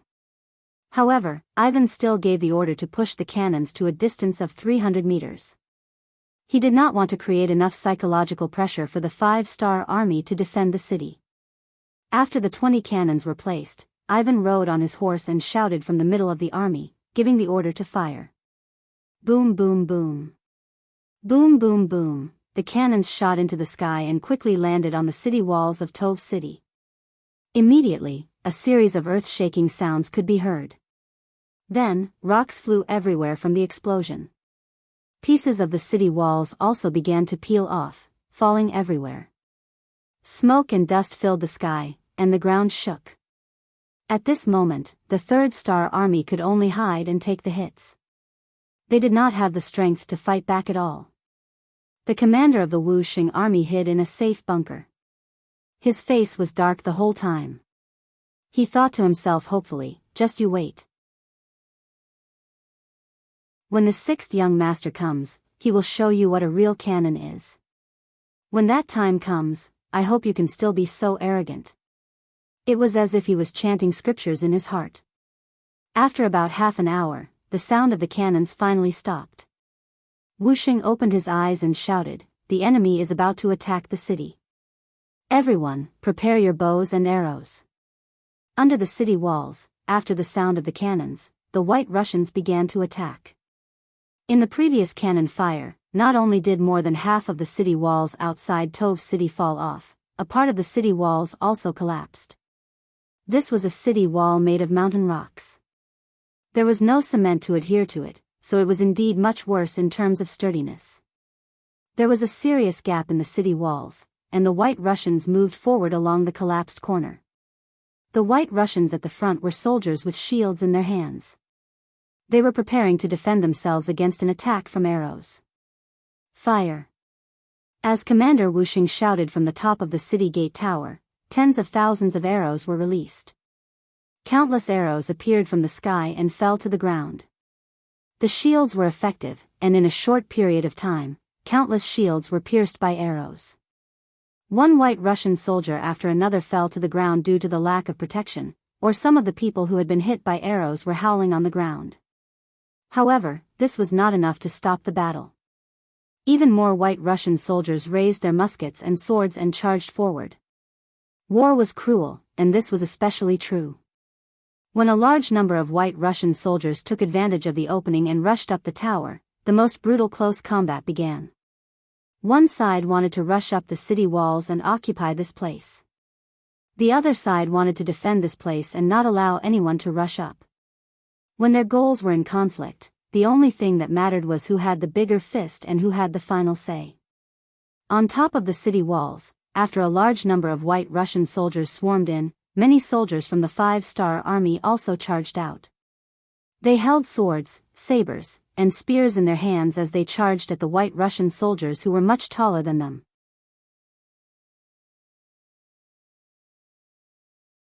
Chapter 14-15. Papa Papa. Papa Papa, with the sound of gunfire and smoke rising, the soldiers of the 5-star army who rushed forward were hit by the bullets and fell to the ground with blood all over their bodies. The distance of a few dozen meters was filled with human lives. Taking advantage of the short distance and the time taken for the other side to reload their gunpowder, the two sides finally clashed and began to engage in close combat. Under the brandishing of swords and sabers, heads were tossed high into the air one after another. Limbs were chopped off and fell to the ground. Lives were quickly lost one after another. There was no absolute victor here. Even if the side that survived in the end, it would be a Pyrrhic victory. Under the blades and swords, there was no distinction between identity and status. It was only about who was more agile, stronger, and luckier. The cruel close combat on the city gate tower unfolded. Ivan watched all of this with a smile on his face. Since the army had already climbed up the city gate tower, it meant that the initial victory had begun. With the advantage in numbers, he was 100% confident that he could win this battle. It was just a matter of time. His gaze was no longer focused on the city gate tower. He already had an idea of the situation there. He was now looking at the south gate of Tove city. He was waiting for something. Amidst the expectant gazes, the southern city gate opened from the inside as expected. Strong horses rushed out from the city, and cavalry warriors with sabers in their hands roared as they charged into the battlefield. They're finally out. Seeing the cavalry charging out of the city, Ivan was not only fearless, but he was also very happy. Then he said to the messenger beside him, "Raise the flag and order the cavalry to charge." The 20,000 White Russian cavalry that had been waiting on both sides of the army saw the flag and quickly charged from both sides. Their target was the Nuzan cavalry division charging out of the city. As the division commander, Yella led the charge at the very front. Behind him was a group of 40 to 50 cavalrymen. At this moment, they were using Yella as the tip of the arrow formation, charging forward at high speed. Even though they could see the white Russian cavalry approaching from afar, none of them showed a trace of fear. The cavalry charge had always been a straight line. If anyone was scared or cowardly during this process, it would only create an opportunity for the enemy to kill them. The Nuzhan Cavalry Division soldiers knew this very well. Everyone shouted loudly as if they wanted to vent the anger in their hearts. The two torrents got closer and closer, and then they quickly collided. Next, it was the arrow tip against the arrow tip. A battle of life and death had begun. The arrow tip formation is indeed powerful. Ivan looked at everything that happened and said with emotion. He was a person with great learning ability. Ever since he saw the new army use this formation to defeat the Golden Horde cavalry with the same number of people, he learned this method. Now that he was using it, he was very satisfied with the results. In a short period of time, both the city walls and the city walls had entered a white-hot tragic battle. Almost every second, someone died. At this moment, human lives seemed so ordinary and worthless. The flames of the battle continued, because both sides and the cannons were no longer useful. Ivan also ordered the cannoneers to pick up swords and sabers and use them as echelons of the army. He needed to send these soldiers up when the Third Army could no longer hold on. At that time, they would be the straw that broke the camel's back, the key to victory. 2 hours passed, and the battlefield was shrouded in the stench of blood, making people want to vomit. However, no one seemed to notice. The dead were already dead, while the living were still fighting, trying to seize a chance to live from the hands of the Grim Reaper. It's about time. After the battle had lasted for nearly 4 hours, Ivan said with emotion. Then, the flag was raised high again. The moment it was waved down, the 20,000 white Russian soldiers all pressed forward. The addition of these new forces would be an important factor in tipping the scales of victory. On the city gate tower, Wuxia raised his saber and swung it down. Another white Russian soldier was killed at his feet. Covered in blood, his killing intent caused the white Russian soldiers on the other side to involuntarily retreat. Using this time, he looked at the situation on the battlefield and his brows furrowed. At this point, all of the new army's soldiers had joined the battle, even the logistics soldiers and medics were no exception. However, they were only temporarily undefeated. And now, Ivan had sent another 20,000 white Russian soldiers. With this force, he could foresee that the new army's defeat was inevitable.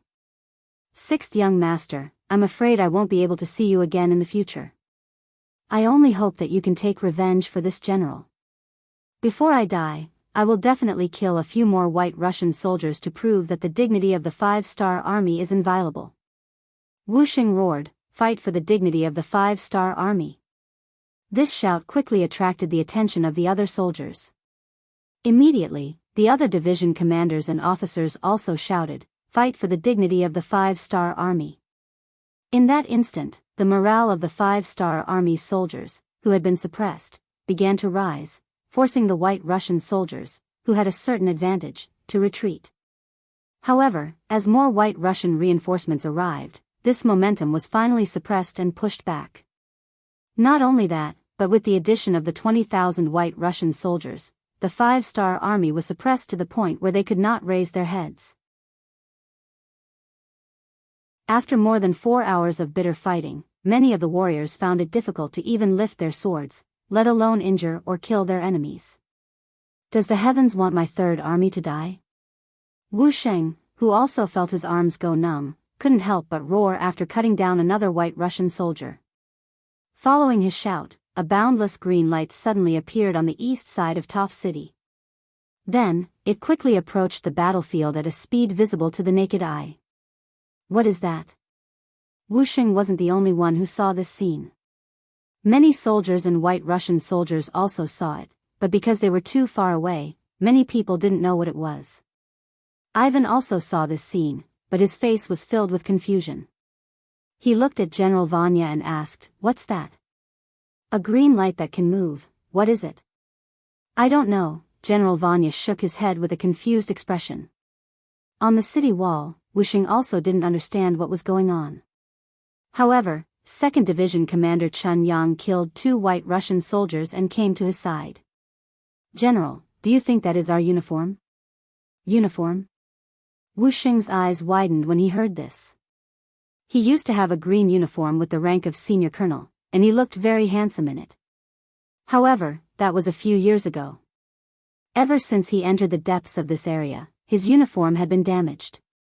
Without new uniforms, it became a collection and was stored away. After that, he didn't know where it ended up, and it became a memory in the depths of his heart. Now that Chun Yang reminded him, a memory that he hadn't seen for a long time instantly popped up in his mind. When he saw the green light getting closer and closer, Wuxing shouted excitedly, "Yes, that must be the color of our uniform. That is our reinforcements, our reinforcements are here." As he shouted, Wuxing didn't forget to wave his hands and shout. His appearance quickly attracted the attention of the other soldiers. The originally low morale and weak army seemed to have been rejuvenated after hearing the commander's words. Suddenly, they were filled with energy. When they raised their swords, they found that they were no longer as weak as before.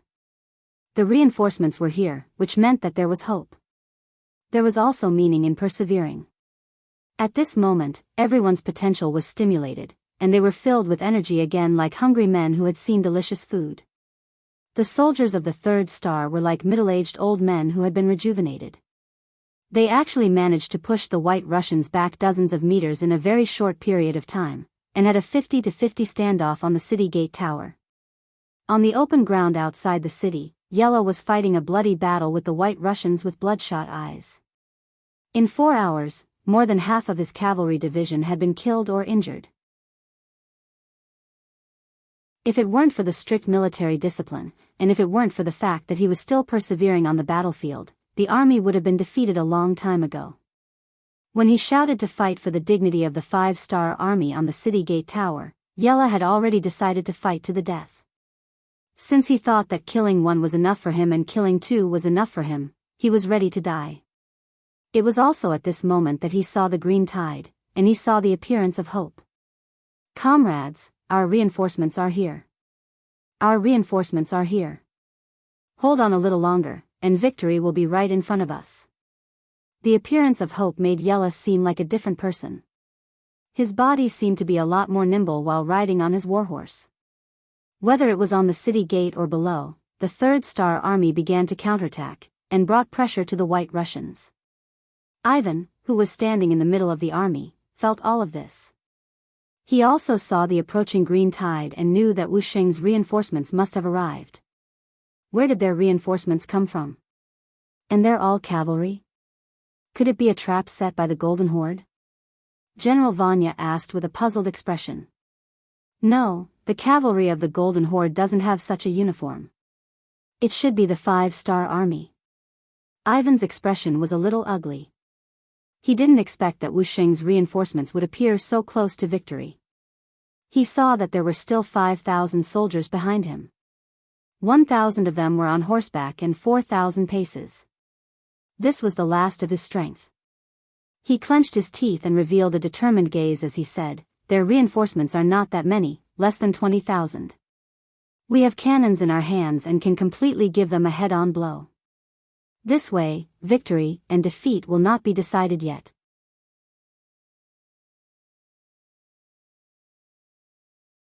Chapter 14-16. Ivan didn't want to give up just like that. In his eyes, Wuxing was an outstanding general. It was a blessing to have such a person as a friend. If he was an enemy, then he had to be eliminated. Otherwise, it would always be a big problem. The war had already reached this point. If he gave up now, he really didn't know when he would be able to surround the other party again. He might as well go all out and put all his forces into it. It was just the right time to test the combat power of the so-called 5-star army. He put all the 2,000 reserve troops in place, and all the cannoneers were in place. They began to adjust the direction of the cannons. They were just waiting for the green tide to enter the range to give them a good show. The green tide coming from afar was the world's first cavalry army. Led by Commander Tianhu, they were led by 2nd Division Lu Duo and 4th Division Su Ku. In addition to the military guard regiment, there were a total of 18,000 people. 1 man and 3 horses, led by Deputy Division Commander Yi Dai, finally arrived outside Tove City at the last moment. Still far away, the chaotic scene outside the city fell into the eyes of Tianhu and the generals. At the same time, with the help of binoculars, the 20 cannons of the White Russian Army were also clearly seen. They had already learned from Yi Dai that the White Russian Army was good at using firearms, and the caliber of the cannons in their hands was not small. It was precisely because of this that they gradually became evenly matched with the old power of the Golden Horde.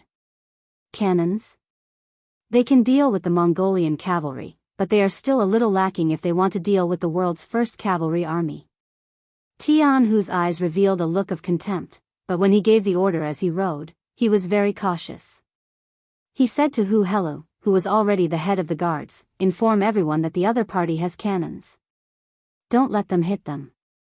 Tell the soldiers to disperse and advance. Change the arrow formation to a 3-3 formation. These are solid cannons. They won't explode, so it's not a big deal. Also, inform 2nd Division Lu Duo to bring people to destroy the enemy's artillery position. Don't let them stand there and make people hate them." "Yes, Commander." After Hu Helu agreed, he quickly went to send the message. Not long after, the cavalrymen who were originally running in a group dispersed and ran forward in groups of 3.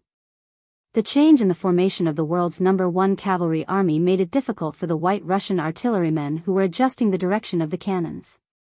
This was the first time they had seen such a scattered formation. Without a concentrated enemy, even if the cannons fired, the casualties would be limited. Moreover, each cannon shell was expensive to make. It was not worth it to waste them like this. "Fight, don't be afraid of wasting." Ivan's expression turned ugly. He didn't expect the 5-star army to react so quickly. Especially the cavalry, they actually changed their formation while running. Not only was there no chaos, but they were also very orderly. Just based on this point, they were not any weaker than the 3rd-star army. The stronger the army, the more Ivan couldn't let them survive. No matter what, he still had the initiative on the battlefield. The 3rd-star army was about to be destroyed. As long as he blocked the reinforcements from the 5-star army, after dealing with the 3rd-star army, he wouldn't let a single person from the 5-star army escape. Pass down the order, split the cavalry into half to block the enemy's attack. Order the infantry to attack faster and finish off the 3rd-star army as soon as possible. Ivan didn't have any intention of backing down. He was even prepared to eliminate the reinforcements from the 5-star army. Although the appearance of the reinforcements was out of his expectations, there were only 10,000 of them. He didn't put them in his eyes. On the battlefield, he still had at least 50,000 soldiers. On the other hand, the new 3rd Army only had about 10,000 soldiers. Even with the addition of 20,000 reinforcements, he still had a huge advantage in terms of military strength. What was there to be afraid of? Ivan, who was determined to finish off the 3rd-star army, didn't realize the existence of danger. He also didn't know the strength of the enemy in front of him. On the contrary, if they were on the grasslands, mentioning the number 1 cavalry army in the world of the 5-star army, many opponents would be afraid before they even fought. They wouldn't be able to calmly fight to the death like this. Ivan's order was passed down, and the artillery was ready to fire. Some of the cavalry on the battlefield also adjusted their direction and went straight to Tianhu's army in the distance. Good. Seeing that there were enemy cavalry blocking the road ahead, Tianhu's face flashed with excitement. This time, after attacking the Far East with Yang Chendong, he didn't have a chance to fight to his heart's content. The opponents he encountered were so weak that they couldn't withstand a single blow. He hoped that the White Russian army wouldn't disappoint him this time. On the battlefield, generals hoped that their opponents would be weaker so that their chances of winning would be higher. It was rare for Tianhu to think like this, but it was enough to prove his confidence in the cavalry under his command. The green tide finally entered the battlefield from the northeast under the eyes of tens of thousands of people. What greeted them was 20 iron bullets. They came from afar, leaping towards the number 1 cavalry army. Faced with the roar of the cannons, even the well-trained warhorses of the White Russian army seemed a little restless. However, Tianhu's army didn't have any reaction. Their charging speed didn't decrease in the slightest. Most of the soldiers didn't even try to dodge. They just pressed their bodies against the backs of their horses to reduce the wind resistance. Under the 3-3 system, the effect of the solid cannonballs was very limited. Except for a few soldiers who were unlucky and were hit by the iron bullets, most of the cavalry charged towards the White Russian army without slowing down. The distance between the two sides was rapidly closing. 800 meters, 600 meters, 300 meters, 100 meters, 80 meters. Seeing that the battle was about to begin, many of the White Russian cavalrymen had already raised their sabers above their heads and were ready to chop down. The soldiers of the world's number 1 cavalry army who were lying on their horses finally made their move. At some point, a crossbow had appeared in their hands. Then, when they were less than 40 meters away from the White Russian cavalrymen, they pulled the trigger and fired the Big Dipper crossbow. One arrow after another flew towards the target. With the continuous development of the steelmaking industry, the Crimson City arsenal had modified the Big Dipper crossbow. Not only were the springs more powerful, even the arrows had become sharper. After testing, they could break through 4 centimeters of planks within 80 meters, 6 centimeters of planks within 50 meters, and 5 centimeters of armor within 40 meters without a problem. This time, Tianhu's Big Dipper crossbow had used such sharp arrows. When the arrows were fired, at such a close distance and without any warning, the sound of arrows piercing flesh could be heard. Following this, the White Russian army fell from their warhorses one after another. Because the warhorses were too fast, it was impossible to see what had happened from the distance. After the two horses collided, the White Russian army fell from their warhorses and collapsed on the ground. There were more than 7,000 White Russian cavalry, but in just a single exchange, nearly half of them had fallen. The remaining 3,000 or so cavalry could only defend under the attacks of the number 1 cavalry army's 3-by-3 formation. They were unable to attack at all. What happened? Ivan's eyes were wide open. Just as he was waiting for the 5-star army's reinforcements to be blocked or even heavily injured, he saw his own cavalry falling from their horses as if they had been possessed. Like dumplings, they fell to the ground one after another. This completely unexpected outcome had caught Ivan off guard. His expression was no longer playful and confident, but rather nervous and angry. "Young master, we should leave quickly. These Han people are too powerful. They have already broken through our cavalry formation and are rushing over." Seeing that the situation was not good, Vanya hurriedly shouted. Ivan was the favorite son of the Grand Duke of Blindness and the most likely descendant to inherit his legacy. If something really happened to him here, not only would he be punished, but even the family behind him would be punished and killed without leaving a single one alive. Vanya was extremely nervous as he felt threatened.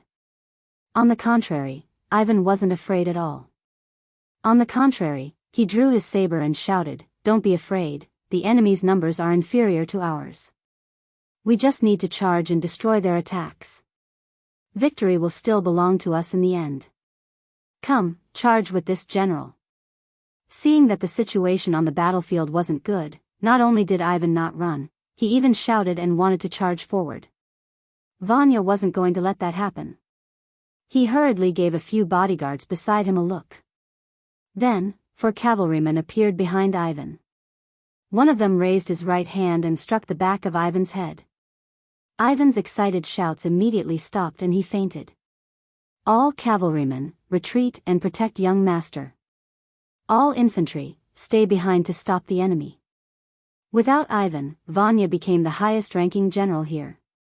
His words became the new order. The bravery of the 5-star army's reinforcements shocked Vanya. At the same time, it also made him feel the existence of danger. As the representative of Pskov city in the Rossi Principality, Vanya was able to survive until now not because of his bravery, but because of his amazing foresight. He knew when to make the right decision. Reality proved that he was right. The 5-star army's cavalrymen, who were still several miles away, arrived in front of him in the blink of an eye. They rushed into the artillery formation in front of the city as if there was no resistance. After a series of slashes with their sabers, the artillery soldiers were defeated and left behind a pile of corpses. Then, a portion of the cavalrymen led by a general wearing a white cloak went straight to the center of the army. However, Vanya had already escaped with the unconscious Ivan. He left behind thousands of soldiers to form a long snake formation to block the pursuit of the five-star army.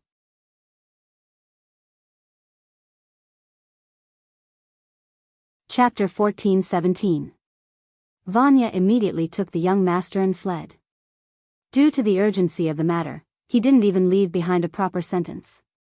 This was the White Russian soldiers who had bitterly stayed behind. Without a commander, the other generals didn't know what to do next. It was inevitable that a trace of chaos would appear in the army. At this moment, Jianghu and the others launched a fierce attack. They used the Big Dipper crossbows to shoot at the enemies from afar, while they used the divine sabers to slash at the enemies at close range. In just half an hour, the first deserter appeared in the White Russian army, followed by a second, a third, and an increasing number. The valiant strength displayed by the world's #1 cavalry army quickly frightened the White Russian soldiers. When they discovered that their opponents were extremely strong, ferocious, and equipped with excellent equipment, they were far from being a match for them. Wuxia gave a loud shout and launched an all-out counterattack from the center of the city. The White Russian army's morale finally hit rock bottom, and they began to disobey orders and flee in a large area. The commander wasn't present, and there were no unified orders. In addition, the world's #1 cavalry army was so valiant that no one could stop them wherever they went. Although they still had the advantage in terms of numbers, no one was able to form a unified resistance in a situation where the morale of the army was low. Even the White Russian cavalry that was fighting with the Nuzan cavalry left behind thousands of corpses and fled. Victory! Victory! Seeing that the Russian army had already escaped from the battlefield, and only his brothers were left outside the city walls, Wuxia suddenly shouted. Then, with a plop, he knelt on the ground and fainted. After fighting for such a long time, under great psychological pressure, he suddenly relaxed at this moment. Finally, his body could no longer hold it in and he fainted. 4 hours later, Ivan finally woke up in the carriage. When he opened his eyes, he discovered that Tove city was no longer there. He was sitting in a simple carriage. He hurriedly shouted, "Men, men! Young master, you're awake." The curtains of the carriage were lifted and a head popped out. Who else could it be but Vanya? When Ivan saw Vanya, his head was still throbbing with pain. He only remembered that he was commanding the army on the battlefield just a moment ago. How did he end up in a carriage? He asked in confusion, "Where are we?" "Young master, we are returning to Moscow," Vanya explained while observing Ivan's expression. "Return to the city?" Ivan felt that his head was not as painful as before, so he asked, "Why did you return to the city? Was Wuxia's third core destroyed?" Evidently, that blow had indeed stunned Ivan, so much so that he still couldn't recall what had just happened. Vanya had no choice but to explain everything that had happened outside Tove city. When he talked about how he had no choice but to knock Ivan out, his voice became much softer.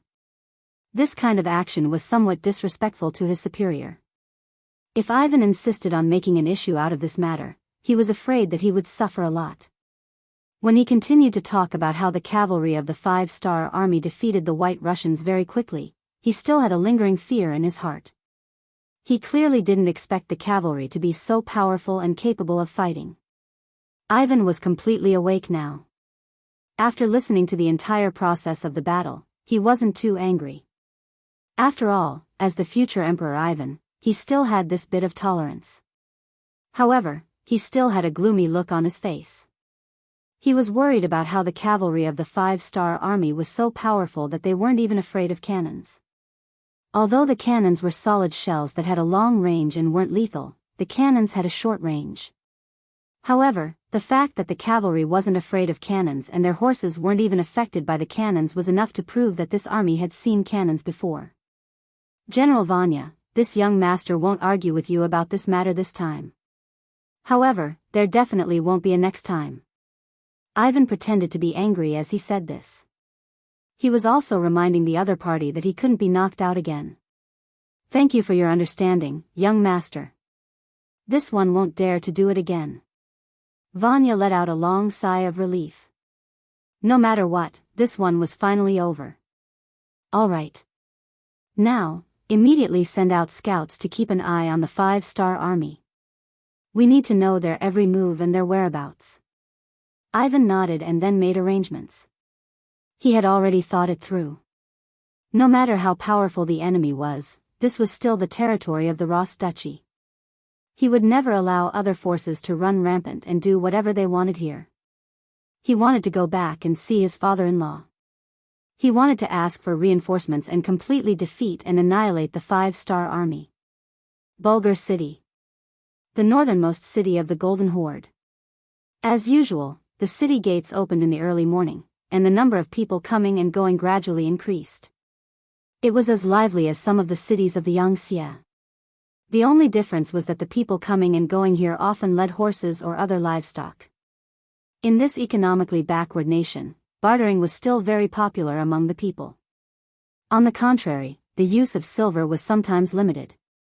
Behind a mound outside the city, Beta Persei put down a pair of binoculars in his hand, then turned sideways and whispered to Yang Chendong, "Young master, everything in the city is normal. Our people have already sneaked in. It seems that the other party didn't take any precautions." Lying on his back next to Beta Persei was Yang Chendong. At this time, he was holding an unknown grass stick in his mouth and looking at the blue sky above his head. Today's weather was good. The sky was blue, and there were a few cotton candy-like white clouds floating in the sky. It gave off a poetic and picturesque feeling. Tianhu's telegram had arrived yesterday. He had already joined forces with Commander Wu Sheng. Considering that the army had suffered heavy losses and had more wounded, they were heading to a Russian city called Uxino. They wanted to take the city and use it as a base for the army to rest and recuperate. In the telegram, Tianhu explained that the White Russians had cannons and muskets. He also said that although the enemy's cannons were solid shells, they could shoot up to 3 miles away. In terms of range, they were already the strongest enemy the 5-star Corps had ever come into contact with. He asked if they could send a cold front unit to help them suppress the enemy's firepower on the battlefield in order to suppress them in the future. Yang Chendong had already mentally prepared himself for the fact that the White Russian army had firearms, and they were relatively powerful. How could they be easy to deal with if they could stand up to the Golden Horde when it was at its peak? How to make up for this gap was far from a problem that could be solved with the help of Wu Sheng's Third Army. Although Yang Chendong was mentally prepared, the fact that the enemy's cannons could hit more than 3 miles away still greatly exceeded his expectations. At this moment, he could see the difference between the Great Ming Dynasty and the other countries. To think that they were still living in their own beautiful dreams and really thought that they were a great and powerful country. Look, the enemy's cannons can hit several times farther than yours. If they really fought, would you still be a match for them? In history, the Rossi kingdom had been suppressed by the Mongols too much and needed time to recuperate. Furthermore, their territory was large enough and their population was not large, so they did not have such great ambitions. Otherwise, they would have been able to push their way over from land and end the rule of the Great Ming Dynasty without even needing to do anything. As he sighed in his heart, Yang Chendong felt even more pressure. Outside of the Great Ming Dynasty, the Western countries were undergoing all kinds of reforms and rising. If he did not take advantage of this period of time to destroy them before they became fully powerful, it would be even more difficult to deal with them in the future. He was pressed for time. Yang Chendong would naturally fulfill the request in Tianhu's telegram. He had already sent a telegram to the army headquarters in Chichen City when he left the Far East region and asked them to send an elite Cold Vanguard division to help him.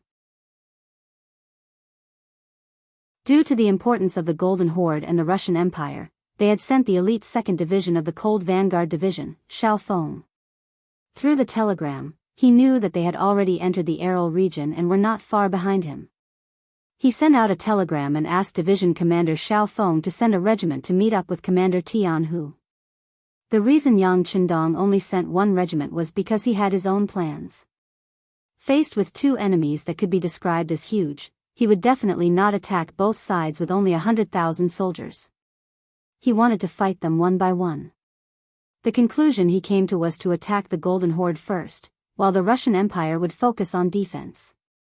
If it was only to defend the city, a cold vanguard division with their cannons and muskets should be enough to stabilize the situation. At the same time, he had to speed up his attack on the Golden Horde.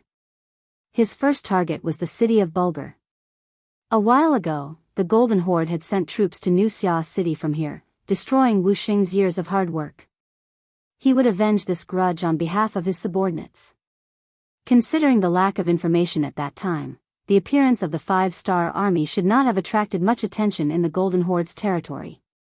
What he needed to do now was to take over as many cities as possible before the news was made public. He needed to create a place to store all kinds of supplies and lay down a sufficient foundation for his attack on the Golden Horde. Now that he had a military objective, the next step was to implement it. After discussing with Shi Bi and the others, they suggested that they should infiltrate Pyoga before the battle. After all, most of the people in the city were Mongols. There were also a small number of White Russians. In the new Second Army, there were quite a number of such soldiers. Infiltrating the city would not be a problem. This would allow them to coordinate with the enemy from the inside and outside.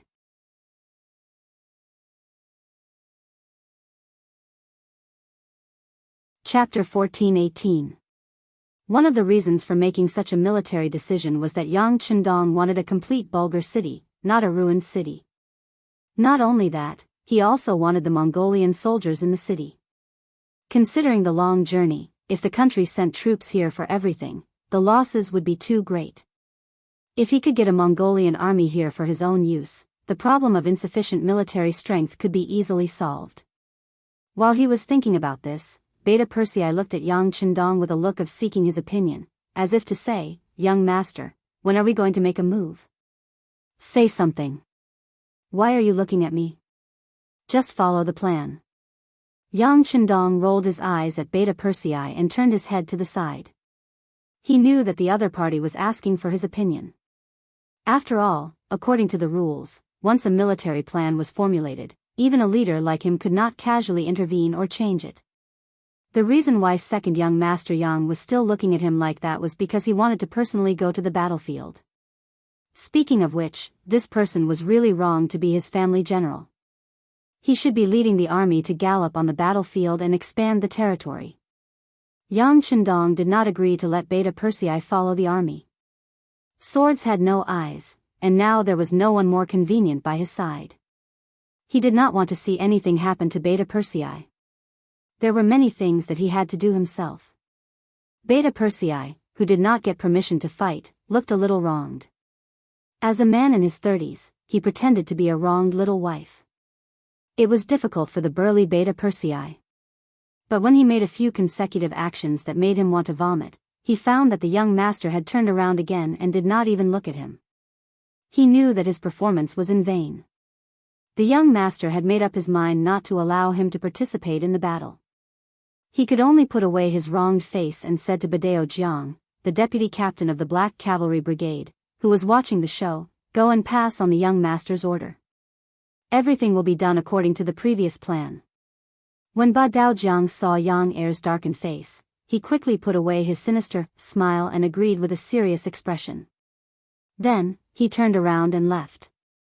According to the military plan, a part of the new Second Army's infantry division and a part of the foreign Russian army were the first to sneak into Bulgaria.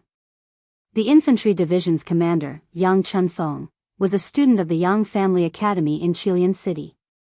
He was a standard Han Chinese, but he learned Mongolian and Russian well in the academy. In the final military thesis examination, he was ranked at the top. After graduation, he went directly to the army and started as a platoon leader. Along the way, he made countless contributions and became the commander of the new Second Army's infantry division. This person was rough but meticulous, and he was proficient in 3 languages. It was reassuring to leave this kind of infiltration mission to him. The commander of the White Russian division was given to Nikolaev. This person's qualifications and ability were naturally not enough, but he had a bitter background. He could unite most of the White Russians, and he was very loyal to Yang Chendong. The people of his tribe were all in the Far East region's All City. There was no need to worry about such people rebelling, so he was given the position of acting commander. Fortunately, Ahuli surrendered. This person had been a great Khan before, and Yang Chendong also gave him the opportunity to choose his own path. After he understood the structure and glorious history of the Five-Star Army, he finally decided to join the army and was directly appointed as the deputy commander. He cooperated with Nikolaev to manage the White Russian division. With Ahuli's help, the military had been greatly supplemented, and Yang Chendong could be more at ease. The next step was to let the other party undergo the baptism of war. It would be much easier to obtain an elite army after a lot of tempering. Naturally, there would be losses in this process, and a lot of people would be eliminated like sand being washed away by waves. This was the cruelty of war. This was the only way to obtain elite soldiers. This was the reason why the merciful could not command an army. Inside the Bulgar city, Yang Chuanfeng's subordinates, Nikolaev, Ahuli, and the others had already infiltrated the city. They either pretended to be passers-by, or people who came to seek refuge. There were also people dressed in ragged clothes who pretended to be refugees.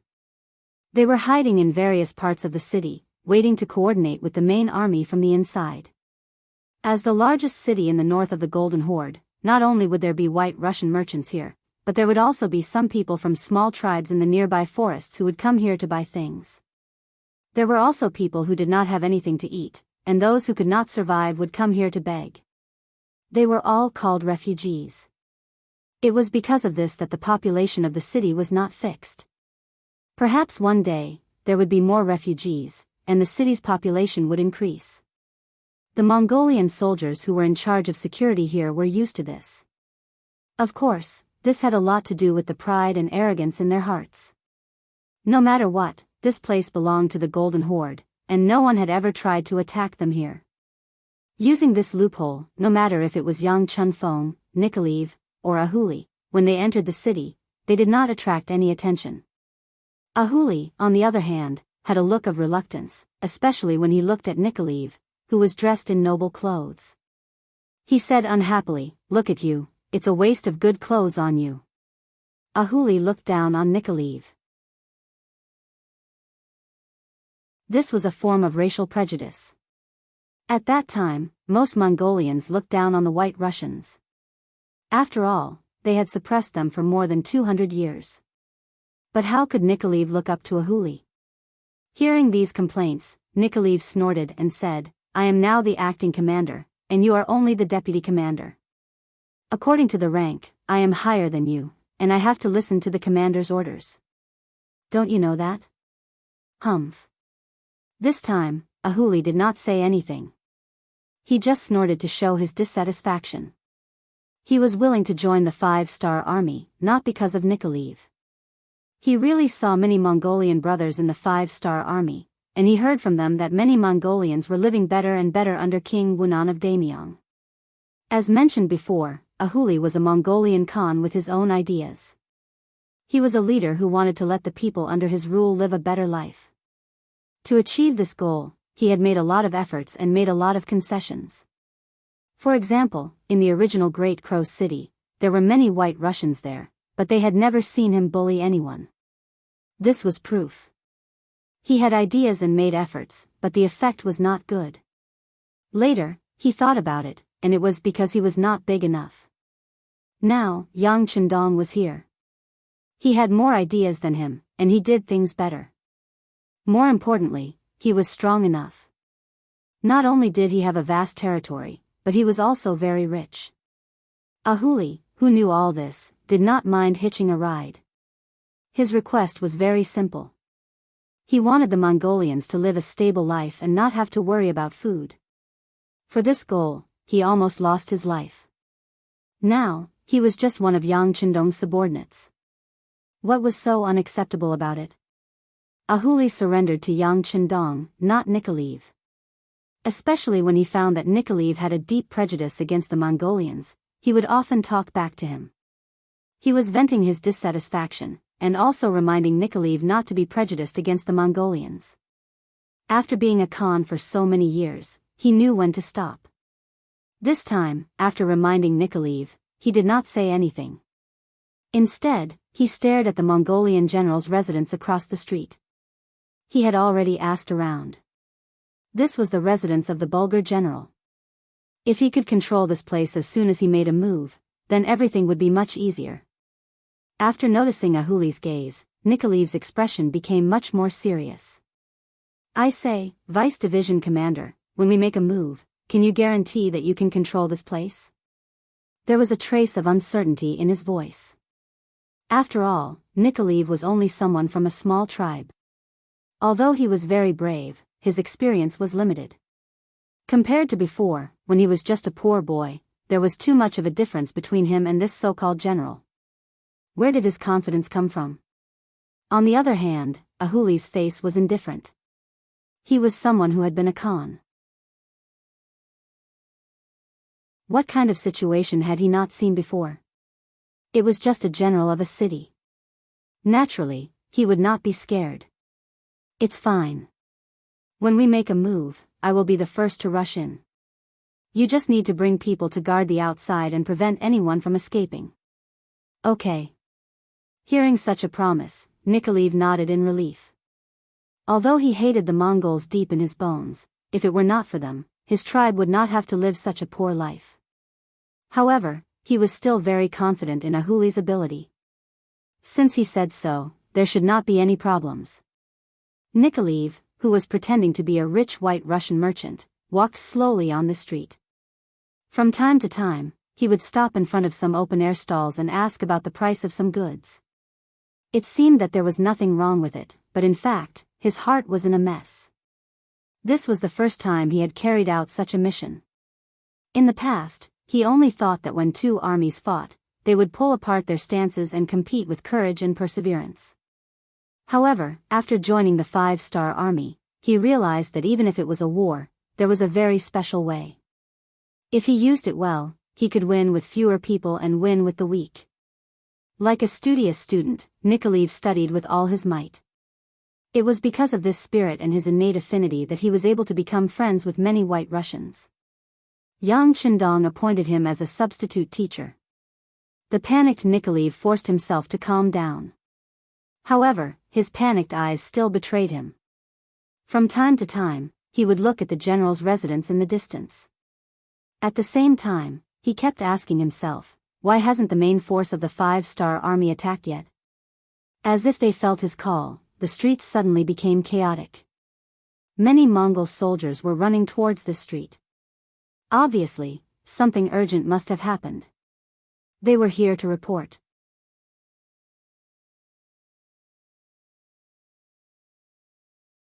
Chapter 14:19. Stop them. Out of instinct, Nicholas shouted to the people on both sides of the street. Then, hundreds of strong White Russian men rushed out. Unknowingly, they had sharp cavalry swords in their hands. Seeing more and more soldiers gathering around him, Nicholas couldn't help but let out a sigh of relief. Then he thought of Ahu. He wanted to see if Ahu had already made his move. After all, he didn't have enough people with him. They wouldn't be able to hold on for long. When he turned around, he realized that the door of the great general's residence was already wide open and he could vaguely hear the clashing sounds of swords and sabers coming from within the residence. This meant that Ahuli had already made his move. Nicholas heaved a sigh of relief. Then, he turned to the White Russian soldiers who were gathering around him and said, "Hold on, don't let anyone rush into the general's mansion." As Nicholas spoke, he took a cavalry sword from one of the soldiers. Then, he charged with them towards a group of 50 Mongolian soldiers. They were now warriors, and they were no longer the rootless trees from before. Recently, they had also gone through the training of battle formations. Even though they had not fully grasped it, they still managed to cut down the 50 Mongolian cavaliers with their advantage in numbers. After a quarter of an hour, only the White Russian warriors led by Nikolai were left standing on the street. Clean up the battlefield, finish off those who should be dealt with. Treat the injured soldiers immediately. Thinking about the battlefield knowledge that the soldiers of the 5-star army had taught him, Nicholas shouted out. After that, the soldiers started to get busy again. Screams of agony sounded out again. Those were the screams of the Mongol soldiers who hadn't died yet. Some of the soldiers took out the bandages they carried with them and wrapped them around the wounds of their injured comrades. Due to the limited conditions, they could only stop the bleeding first. After the battle, there would naturally be medical personnel from the 5-star army to treat them. Just as these were done, the sound of horse hooves came from afar. Nicholas looked over and his face turned ugly. It's actually the Mongolian cavalry. There are about 80 of them. Looking at his side, there were less than 70 soldiers who could still fight with light injuries. In terms of numbers, they were already inferior to the enemy, not to mention infantry against cavalry, which was a natural disadvantage. Master, what should we do? A few Russian officers asked Nikolai nervously. Don't panic. Set up obstacles. Don't let the cavalry rush over so quickly. Nicholas looked to the left and right of the street, and his gaze landed on the wooden boards of the stalls. He pretended to be calm and said. The chaos just now had already scared away the peddlers and merchants. Many people didn't even take their goods with them because they were afraid of being implicated. After receiving the order, the White Russian soldiers immediately ran to the left and right, taking out everything that could be lifted from both sides of the road and throwing them on the road to form a simple barrier. He knew that these things wouldn't last long, but he had no other choice but to do this. Right now, he could only hope that the main force of the 5-star army would arrive quickly. He hoped that Ahuli would be able to deal with the general's manner quickly. At the very least, it would be much safer to hide there. The Mongolian cavaliers who came from afar had already seen the obstacles on the road and also saw the corpses of their own soldiers. Their expressions changed drastically, and they became very ugly. One of the young generals said angrily, "Release the arrows. Kill these White Russian bastards." After receiving the order, the Mongolian cavalry took out the bows on their backs and started to nock the arrows. Following this, the sound of arrows piercing through the air rang out as they flew towards the White Russian soldiers. "Find a place to hide, quick!" Nicholas shouted as he hid behind a thick wooden board. Just as he finished doing that, the arrows fell and hit the wooden board, creating a series of banging sounds. As a race that grew up on horseback, the Mongolian cavalry's archery skills were very high, and there were very few who could match them. When this wave of arrows came, many of the White Russian soldiers were hit because they didn't hide well enough. There were also some who didn't find a suitable place to hide, and the arrows still pierced through their bodies. Cries of agony rang out around him, which meant that more and more White Russian soldiers had lost their lives. Hearing this, Nikolai bit his lips. His right hand gripped the saber so tightly that it turned white. After a few rounds of arrows, the Mongolian cavalry had arrived in front of the obstacles. Following this, the cavalry at the front dismounted and started to move the objects. There were also some bleeding corpses. Kill! Feeling the Mongolian cavalry's aura getting closer and closer, Nicholas looked through the gap between the cover and saw that the distance between them was less than 6 meters. He knew that this was the best time to counterattack, so he shouted and led the 30 or so White Russian soldiers who weren't injured to charge out. The sudden battle cry did not cause the Mongolian soldiers to panic. On the contrary, one of them even smiled savagely and charged at Nicholas with a machete. An instant later, the two sides clashed, and the cruel battle of life and death began. As both sides fought, the Mongolian cavalry were unable to shoot their arrows. They simply dismounted and charged over. They wanted to surround Nicholas and the others and kill them all. They did not want to let a single one of them escape. Facing the Mongolian soldiers getting closer and closer, Nicholas only turned around to look at the general's manner before giving up on the idea of entering. He did not want to be looked down on by Ahuli, and he did not want to be a burden to him. "Soldiers, let's go all out. Our names have already been registered. Even if we die in this battle, our families and people in Bugnam of Gojoseon will take care of us. Even if we die, what is there to fear?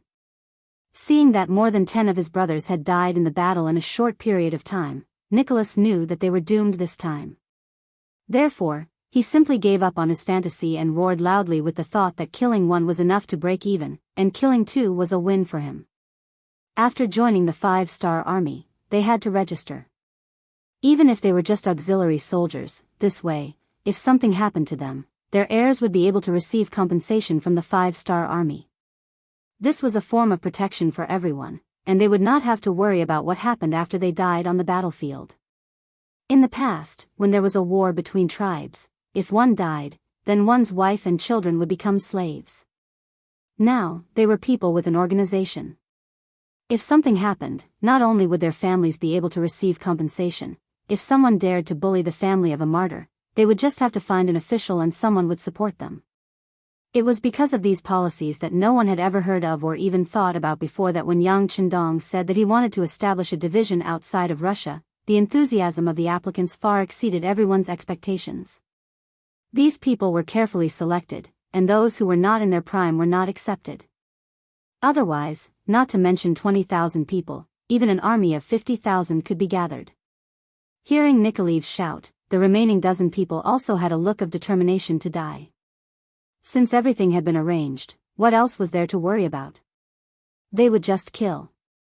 As the saying went, the soft feared the hard feared the unreasonable, and the unreasonable feared those who did not care about their lives. When the dozen Russian soldiers became fugitives, facing the Mongol soldiers who were many times their number, they no longer defended. Instead, they continuously attacked, and the momentum of the Mongol soldiers became sluggish, and they could not help but take a few steps back. Only then did they avoid the Russian soldiers. Come, isn't it just death? Who's afraid of who? Nikolaev borrowed the momentum from before to cut down 2 Mongolian soldiers. At this moment, his momentum was at its peak, and when he spoke, his voice was a bit louder. Lunatics, a bunch of lunatics.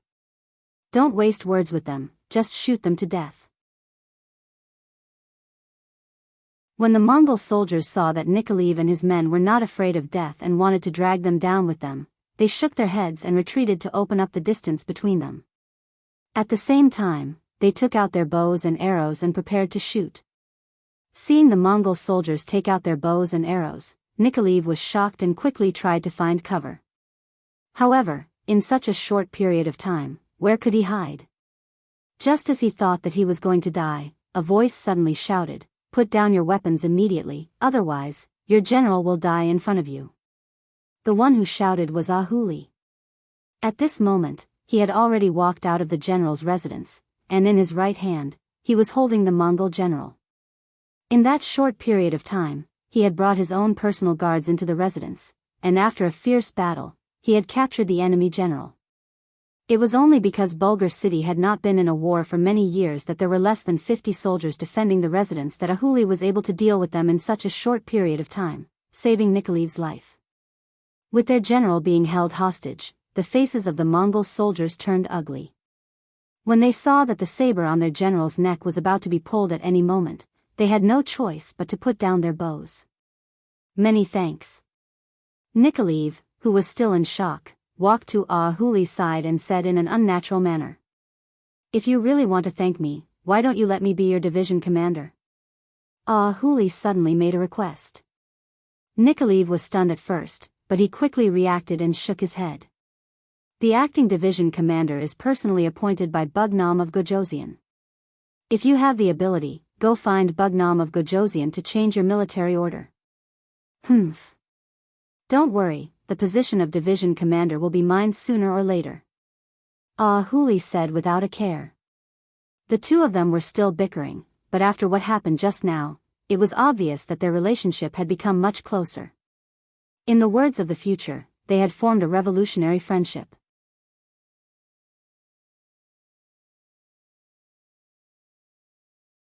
Chapter 1420.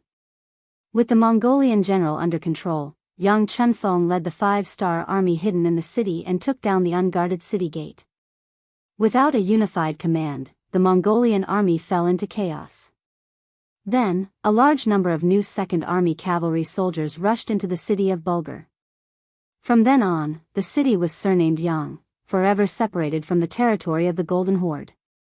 By the time Yang Chendong entered the city under the protection of the Black Cavalry, the security of the city had returned to normal.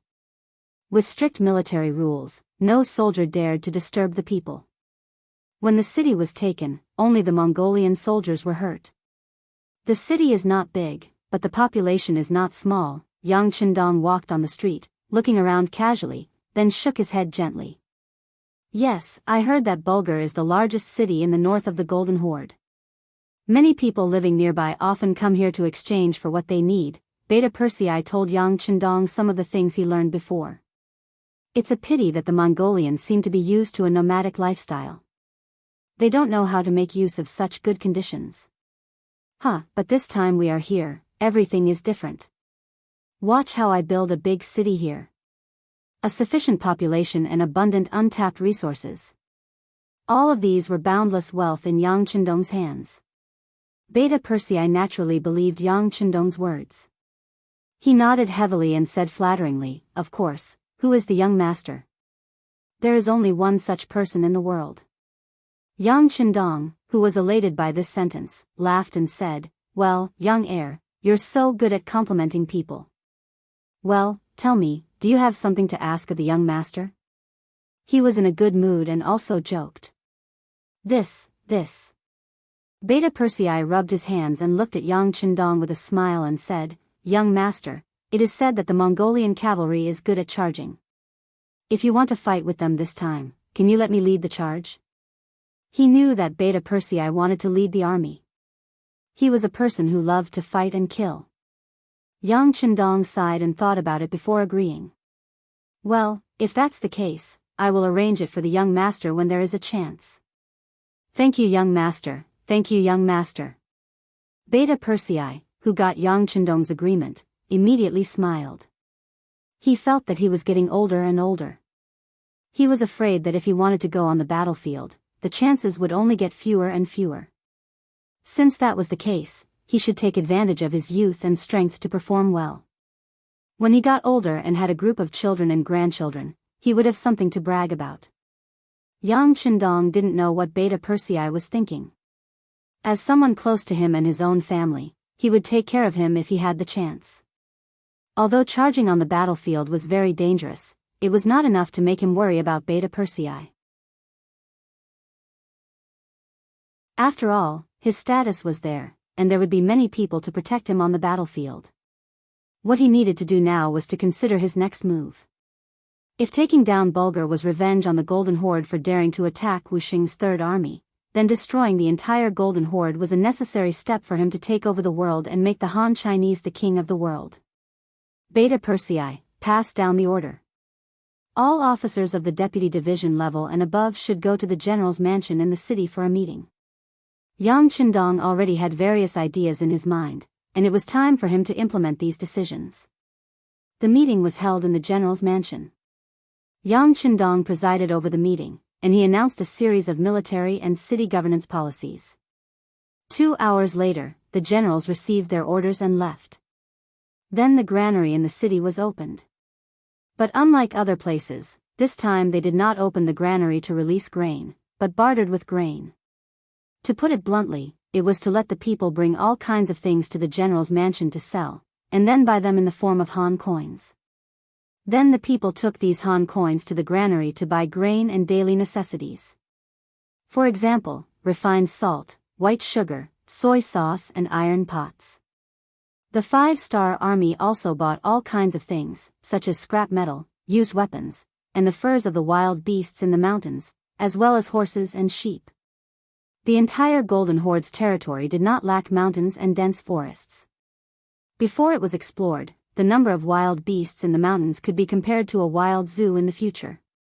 As long as one was willing to take the risk, fighting a few tigers and black bears would not be a problem. Naturally, these furs were not worth much here, but if they were brought to the other inland provinces of Yangtze, it would be completely different. They could be sold for a high price, and it was possible to sell them for a few hundred times more than buying them. There was also a lot of rare mahogany in the mountains. The growth process of this kind of wood was slow, but it was abnormally strong. Furniture made of this wood could be sold for a sky-high price. And it just so happened that no one cared about the value of this item, so Yang Chendong did not hesitate to accept it. Using Han coins to buy mahogany was definitely a profitable thing. As for horses, cows, and sheep, there were even more. The main thing was that the Mongolian people were not willing to take them out. However, using refined salt as bait should not be a problem. As for the used weapons, they were naturally useless in the hands of the people, but after they were sent back to Chichen City, they could be used again and become good things. In short, they chose the things that the commoners thought were worthless in exchange for the things that they needed. This was a win-win situation. Huli had heard Yang Chendong's detailed explanation during the meeting. Then, he requested to stay at the general's residence to cooperate with the purchase. When the news came out, many people responded enthusiastically. They took the items that Yang Chendong wanted and exchanged them for a large amount of Han coins, then went back to the granary to buy what they needed. Huli's eyes widened. He saw the enthusiasm of the people, the huddling of the people, and the support of the people. This matter was fully in charge of the sacrifice. Speaking of which, he could be considered an all-rounder in both military and civilian affairs. When you get on a horse to conquer the world, when you get off a horse to rule the world, you get off a horse to rule the world. When he saw Huli's excited and enlightened expression, he patted his shoulder and said, "Learn, the great Bugnam of Gojosian is omnipotent." Yes, Bugnam of Gojosian is too amazing. This move not only allowed the people to quickly accept the new currency, but also received sincere praise and support from the people. Presumably, after this incident, the people no longer want the 5-star army to leave this place. If someone insists on doing this, then they will become the common enemy of the people. Huli was indeed a smart person. From this incident, he was able to see deeper things. Hearing this, Huli kept nodding. Then, when he looked to the south, he was already thinking that Yang Chendong would not have a problem conquering the Golden Horde. The question was how long it would take. At first, he was still not confident that he could defeat the Golden Horde and the Rossi principalities with only a few 100,000 soldiers. But now, he knew that once he won the hearts of the people, he could get as many soldiers as he wanted. In the past, he always heard Yang Chendong say that the people were the foundation, and the people were the foundation. He also knew this principle, including the saying that water can carry a boat, but it can also capsize a boat. This was the principle of the ancient sages. But why did so many people say that only Yang Chendong could do it? Shibi had thought about this before and finally came to a conclusion. That was, other people were just saying these words. The so-called people in their eyes were the upper-class people with the right to speak, especially the landowning households and the noble families. In Yang Chendong's eyes, the people were the real people. They were the lowest class of people. They were the people who were called lowly and could be sacrificed at any time. They were the people who were looked down upon by others. It might seem that Yang Chendong was wrong, but in reality, the people at the bottom were the most common. Without them, there would be no one to farm, no one to do business, and no one to create things. The so-called high and mighty people were not far from starving and freezing to death. To borrow Teacher Guo's words, this was the difference between vulgarity and elegance. Elegance could not be separated from vulgarity, but vulgarity could be separated from elegance. Bulgar City, because of a series of measures, became lively again. On the streets, people could be seen taking their things to the general's mansion to exchange for Chinese currency. Then, they took the Chinese currency to the granary to buy rice, salt, sugar, soy sauce, and iron pots. Especially when the courageous commoners had already bought the goods they needed with Chinese currency and walked proudly on the streets, the decree became a reality. More and more commoners were moved and started to take action. But the people here were too poor. There were still many people who were poor and had nothing. What could they do? It was simple. They could sell their labor to earn money. For example, they could become soldiers. As long as one signed up and passed the 5-star Army's test, they would become a glorious member of the 5-star Army. At the same time, they would be able to receive a monthly salary.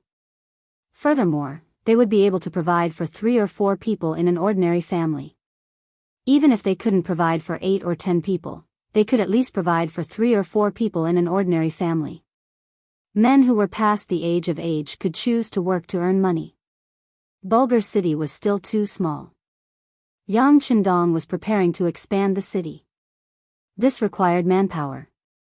Also, transporting all kinds of military supplies required labor. This was a lack of work. It was the same for women. They could weave and wash clothes for the soldiers. There were also some young women who did not have any attachments. They could go and work for the army.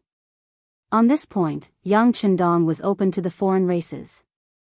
Apart from the fact that he could not force the women to work for the army and that there could not be any Han women, if the foreign race women were willing, he would not oppose it.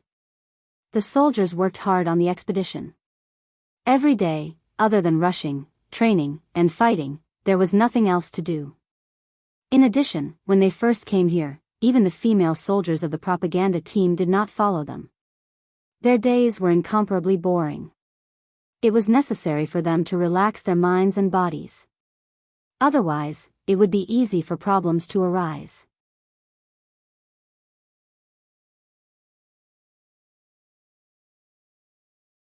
Chapter 14:21. Just like that, the 5-star army was formed. Furthermore, the treatment of the soldiers of the 5-star army was not low, and money was easy to earn. The only condition was that these women had to be healthy, and they had to be able to withstand investigation. If they were spies sent by the enemy, they would be killed as soon as they were discovered. They would not be soft-hearted. In short, after Yang Chendong became the ruler of Bulgar, it was as if the sky had changed. The people had more choices, and there were more varieties and colors of food on their tables. Not long after, more and more logistics teams arrived in Bulgar. More and more goods appeared in the city, dazzling the eyes of the foreign races. Right now, they could only hate the fact that they did not have enough Chinese currency, and could not buy everything they wanted. The transport team came and went in batches. When they came, they brought all kinds of supplies and rations. When they left, they brought with them all kinds of animal hides, scrap metal, and carriages of mahogany. Once these things were transported back to Crimson City, it would not take long for their value to increase by tens of times. At the very least, it would be enough to cover the expenses of the people and horses. In the past few years, potatoes, sweet potatoes, corn, and other high-yield crops were discovered. What Yang Xie did not lack the least was food. The granaries of the various provinces were almost filled to the brim. Now that they could use food to exchange for the rare hides of the Central Plains, it could be considered a form of income. Not to mention the furniture made of mahogany. When brought back to Crimson City, they would be in high demand. They would not worry about not being able to sell them, but they would worry about not having enough. This was equivalent to using the money from trade to fight a war. This was also a manifestation of how knowledge could change one's fate. While others were still worrying about the cost of fighting a war, Yang Chendong could already make a fortune through fighting a war. With enough money and food, he would naturally have the confidence to fight a war. With money and rewards, the soldiers would want to perform meritorious deeds. This was a kind of virtuous cycle. How could it not be powerful? Just like when Yang Chendong was winning the hearts of the people and making money in Bulgar City, the new Second Army, under the leadership of several division commanders, had already begun to expand their territory. Before anyone knew that they had arrived, they had launched continuous attacks on cities and territories. Setting out from Bulgar City, they headed south. Within 2 months, they had taken down Kot City, Kilo City, and Kazan City, all the way to Samara City. Samara was the entrance to Sarai City, the capital of the Golden Horde. In other words, once this place was conquered, the safety of the Golden Horde's capital would be directly threatened. This was something that Great Khan Mahama would never allow to happen. It was only a month ago that Mahama, who had escaped from Kot City, found out about the fall of Bulgar City. The furious Mahama couldn't understand why the 5-star army's reinforcements had come so quickly, nor why they had the guts to cause trouble for the Golden Horde. Speaking of which, Mahama was a very domineering person. Ever since he became the 39th monarch of the Golden Horde, although the strength of the Rasi Duchy was slowly rising, he had always been in a position to suppress them. In history, when the Rasi Duchy became independent, this great Khan had already passed away many years ago. Of course, the main reason why the Rasi Duchy became independent was because the Golden Horde had begun to split, which gave them an opportunity to take advantage of.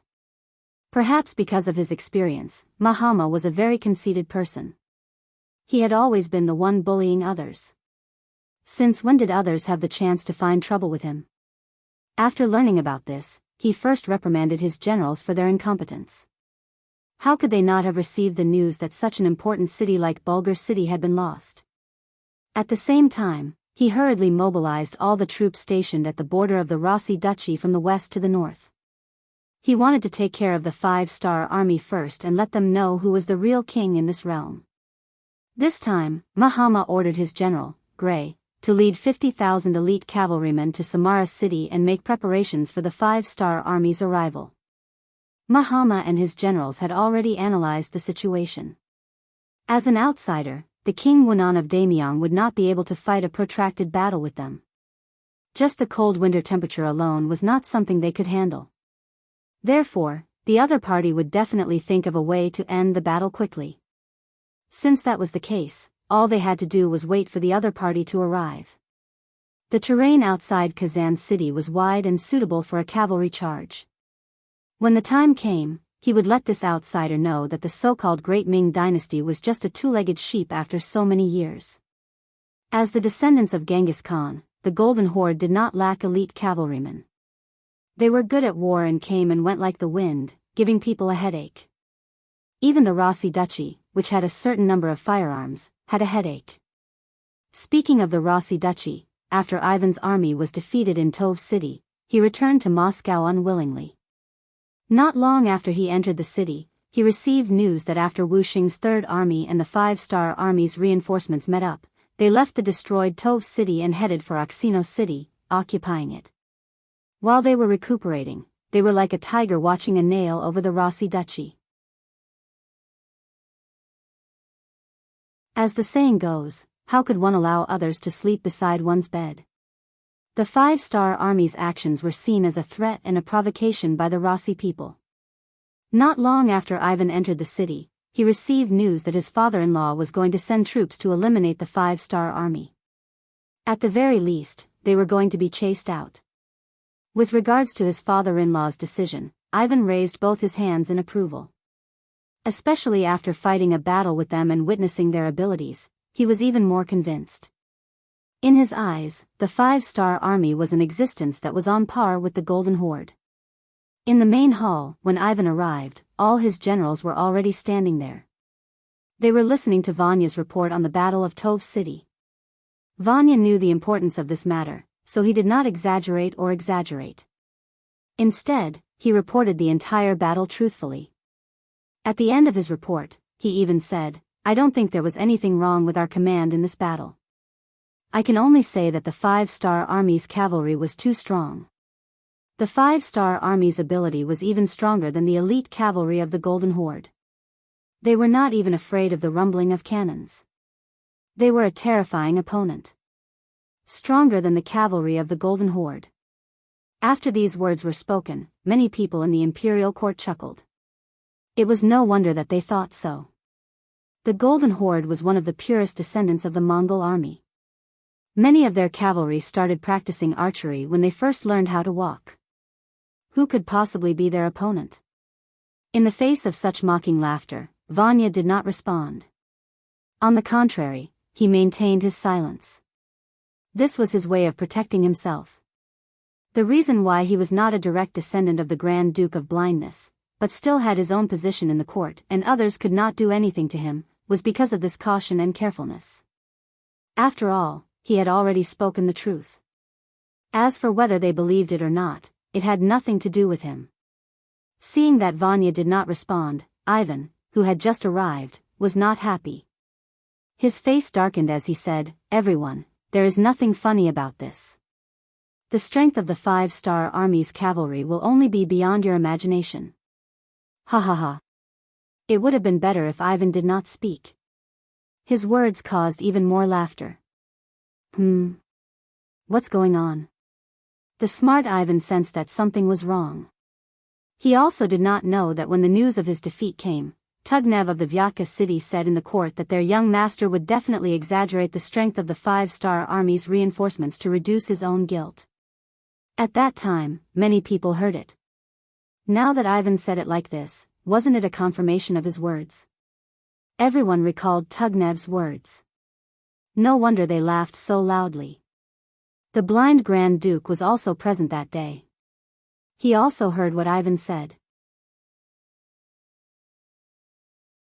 When he saw his son Ivan jump out, his expression was not good. Ivan, it's good that you're back. This battle has been hard on you.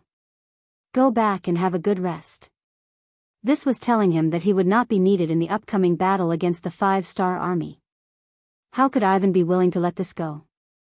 He immediately wanted to refute loudly, "Father-in-law, your son, enough, this is an order, not a discussion." The blind Grand Duke displayed the dignity that a person in his position should have. Then, he ignored Ivan and asked the ministers, "Oxino City is our territory. Our citizens are there. We must take it back. Who is willing to lead troops to complete this extermination mission?" Tugnev, who had long wanted to show off his skills, was waiting for these words. He immediately stepped out and said, "This general is willing." Speaking of which, Oxino City was actually one of Tugnev's areas of influence. If there was trouble there, as the true master, he definitely could not stand by and do nothing. The court meeting ended. Ivan was left behind to meet with his father alone. When there was no one else around, Ivan looked at his father with an unconvinced expression. He believed that his wise father-in-law would definitely give him a reason. "Are you unconvinced?" Although his vision was limited, especially in his left eye, the Grand Duke of Blindness could still sense Ivan's dissatisfaction. Ifan didn't hold back. He was indeed very emotional. "Father-in-law, what your son said is true. This 5-star army cavalry is very strong. If we don't pay attention to them, our army will definitely be at a disadvantage. Father-in-law believes what you said." Before Ivan could continue, the blind Grand Duke had already concluded. This time, Ivan was at a loss for what to do. Fortunately, the blind Grand Duke continued speaking. "Since you are so sure, what is there to worry about? Some people will definitely hit a nail on the head. Some people will definitely look down on their opponents. Since that is the case, why not let them suffer some losses? Whether it is the 5-star army's defeat or Tugnev's defeat, it is not a bad thing for our duchy, is it not?"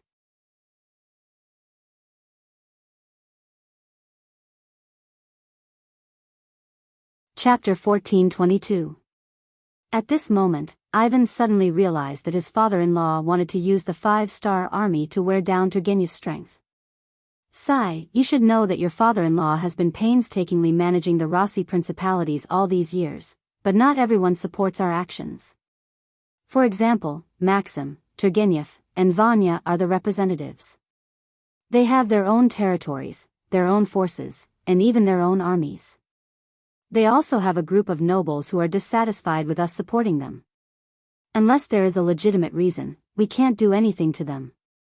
If that's the case, why don't we let them fight the 5-star army? Just as you said, the opponent is very strong. Let them fight it out among themselves. When the time comes, whoever wins or loses will be beneficial to us." This was the Duke's plan. Ivan finally understood and was in a good mood. "Father-in-law, I was wrong." Seeing that his son understood his father's decision so quickly, the blind Duke was also very happy. But then he asked worriedly, "Is the 5-star army's cavalry really that strong? Turgenev won't defeat them, right?" "Absolutely not. If we are cautious, we might be able to use a large number of cannons and double the number of soldiers, but with Turgenev's arrogance, we will definitely lose," Ivan said with an incomparably resolute tone. As for Turgenev, after receiving the military order in the court, he returned to his residence in high spirits and began to mobilize his troops. He didn't believe Ivan's words. As for Vanya, although he was also on their side, he had always been timid and cautious. His words were also not trustworthy. This time, he wanted to teach the 5-star army a lesson and let them know who was the real strong on the battlefield. He wasn't the only one who thought so. The nobles who supported Turgenev also had the same opinion. Although they didn't have much contact with the Han army, they had fought with the Golden Horde for more than 200 years. From their words, it was clear who was stronger between the White Russians and the Han army. The Han people were called two-legged sheep by the Golden Horde. According to them, when faced with the attack of the Mongol cavalry, the Han people either fled or surrendered. They didn't even have the courage to resist. In comparison, the White Russians were much more courageous. Didn't this prove that they were stronger than the Han army? With the support of the nobles, provisions were naturally no longer a problem. Turgenev took his own 80,000 soldiers and the 20,000 soldiers he got from the Grand Duke of the Blind, a total of 100,000 people, 100 cannons, and 10,000 muskets to the north. In Kazan City, Yang Chendong arrived at the city under the protection of the Black Cavalry. Behind him, not only had Bulgar been liberated, and a large amount of trade had begun. Even Kot City and Kilo City, which had been taken down, had also begun to reform. The people of the Golden Horde, who had always relied on the heavens for food, didn't know that there were so many good things in the world. Moreover, they didn't need to fight or risk their lives. As long as they worked hard, they could obtain all of this. With food and water, and the hope of a better life, the 3 cities were quickly stabilized, and more Mongolian citizens were willing to work for them.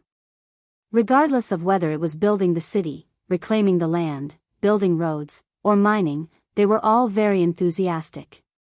Just like what Yang Chendong said before, these people had been suffering for too long. Now, as long as they put in some effort, no one would be stupid enough to go against the 5-star army. In the face of a bright future, the so-called ethnic background was worthless. If they didn't study, they wouldn't have the wisdom of the people. These people also had their own advantages. It was very simple to distinguish right from wrong. They would help whoever was good to them. As for ethnic background, the barbarians didn't care too much about it. Of course, there were some troublemakers among them. Yang Chendong didn't show any mercy to these people. He killed those who needed to be killed, and captured those who needed to be captured. After purposefully removing the troublemakers, the rest of the Mongol people became very obedient. They also received a lot of benefits, and their living conditions improved. Now, many Mongol people were worried about how long this kind of life could last. After all, the land they occupied was the territory of the Golden Horde. If the Great Khan brought his army over, would the Han army be able to withstand it? Yang Chendong didn't know whether to laugh or cry at this kind of worry. However, this was a good thing. In order to solve the worries and doubts in everyone's hearts, Yang Chendong personally came to Kazan City and went to the front line. He used his actions to tell those who had doubts in their hearts that he was at the front line. If there was any danger, it would be directed at him. Everyone could rest assured and develop in peace. They could work hard to support their families and strive for a better life. As soon as he arrived at Kazan City, a telegram came from Chichen City. It could be said that there was good news one after another. After the first successful steam engine, the field artillery was also successfully produced in batches. This had entered the final stage of development before Yang Chendong left. Now, all kinds of difficulties had been overcome and it was successfully produced. The credit for this was also due to the efforts of the first city. Yumian and Tiger's Mane fully implemented his ideas. After the first city was completely stabilized, a large number of mining operations began. For a time, a lot of iron, copper, molybdenum, coal, zinc, gold, lead, and tungsten were developed and transported to Chichen City through the 3 eastern provinces. With sufficient raw materials, all kinds of experiments took a big step forward and the success rate began to increase. After ruling Crimson City for more than a decade, Yang Chendong had invested a huge sum of money into it. Now that he was finally reaping the rewards, Yang Chendong could not help but breathe a sigh of relief. The emergence of all kinds of advanced products meant that Yangtze had taken a key step from light industry to heavy industry. The world was still dominated by cold weapons, and firearms were just in a budding state. Yangtze's various scientific research results were undoubtedly the most advanced among them. What was there to be afraid of? Just like the field artillery, it was named by Yang Qindong, but it first appeared in history in 1897. A French artillery research team formed by General Douiville, Colonel de Boer, and Captain Romeo invented the 75 mm field artillery. This was the world's first modern cannon in history. The 75 mm field artillery was developed according to the patent of the German Hausen. It used the long recoil principle, but Germany refused to use long recoil cannons. This kind of field artillery had a powerful power. The 75 mm cannon was the first field artillery that completely solved the recoil problem. The cannon body could be slid on a cradle through a guide wheel. The cradle was mounted on the cannon frame, and the cannon frame was connected to the piston rod in the cylinder. When the cannon was recoiled, the piston would compress the hydraulic oil, and a portion of the hydraulic oil would enter the chamber through a small valve to compress the air. When the cannon reached the end of the recoil, the compressed air would return to its original position. This was the main reason why the 75 mm field artillery was so good. Now, Yang Qindong was the first to have it. This was the first time other than Daikara that a large cannon had been successfully created. Compared to Daikara's cannon, which required all kinds of excuses to be taken out, the appearance of the field artillery was undoubtedly a very important step forward. Although this type of cannon could only fire iron bullets, it was created through his own hard work. It was also a big step forward. Send a message to the Qiqian City Munitions Factory to continue to develop explosive bullets based on the original iron bullets. Send a message to City Lord Yu Qian to coordinate with the relevant departments and find a way to move a portion of the munitions factory to the city and build it nearby. Send a message to Tigers Mane and Yangtze to keep a close eye on the munitions factory, especially to prevent spies from entering. If the technology is leaked, they will be killed. Also, send a message to the governor of the 3 eastern provinces, Lu Ji and General Yi Ligang. Tell them to do their best to transport the field artillery and send a batch to us as soon as possible. Yang Qindong, who gave a series of orders, wiped his fists. He couldn't wait to see the field artillery that could shoot up to 6 miles away in his hands, and the moment it showed its power on the battlefield. After dealing with these matters, the reform of Kazan City began. With the experience of the previous 3 cities, everything was carried out in an orderly manner. Other than a portion of the army, the rest of the army was ready to go all out against the Golden Horde's army. Originally, Yang Qindong wanted to use the 100 mm mortar in Daikara to attack Salai City and directly threaten the Golden Horde Xingjing. But after receiving the news of the field artillery, he decided to wait. If he could use the artillery to deal with the enemy, why would he need the soldiers to fight on the battlefield? So after arriving at Kazan City, he stopped here and did not move forward. He only waited for the artillery to arrive before carrying out the next step of the military operation. And now, what he needed to do most was to prepare for the winter.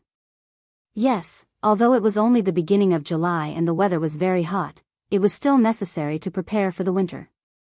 This was due to the climate in Eastern Europe. Winter alone lasted for half a year, which was one of the main reasons for the poverty here. Without enough time to do what needed to be done, it was indeed difficult to develop. In order to live well in the winter, a source of fire was indispensable, and warm clothes were also indispensable. Yang Qindong had already started to prepare for these. A large number of cotton-padded clothes and high-grade down jackets were made by the Qiqian City Clothing Factory and sent here. Some of the coal mines near Bulgar City were also located by Yang Qindong and were being mined. There were also some coal furnaces built by the ironware factory in Qiqian City that were being transported. Even some greenhouses were being built, so that there would be enough sparse vegetables in the winter.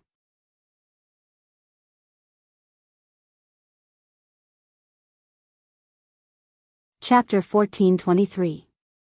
Yang Qindong was doing everything he could think of to prepare for winter. He wanted to use his actions to show everyone that the winter here was not difficult. As long as they were prepared enough, it was possible to make the outside cold and the inside warm. As long as they got used to living here, the fertile black soil was a treasure. They could grow all sorts of crops with higher yields and better food.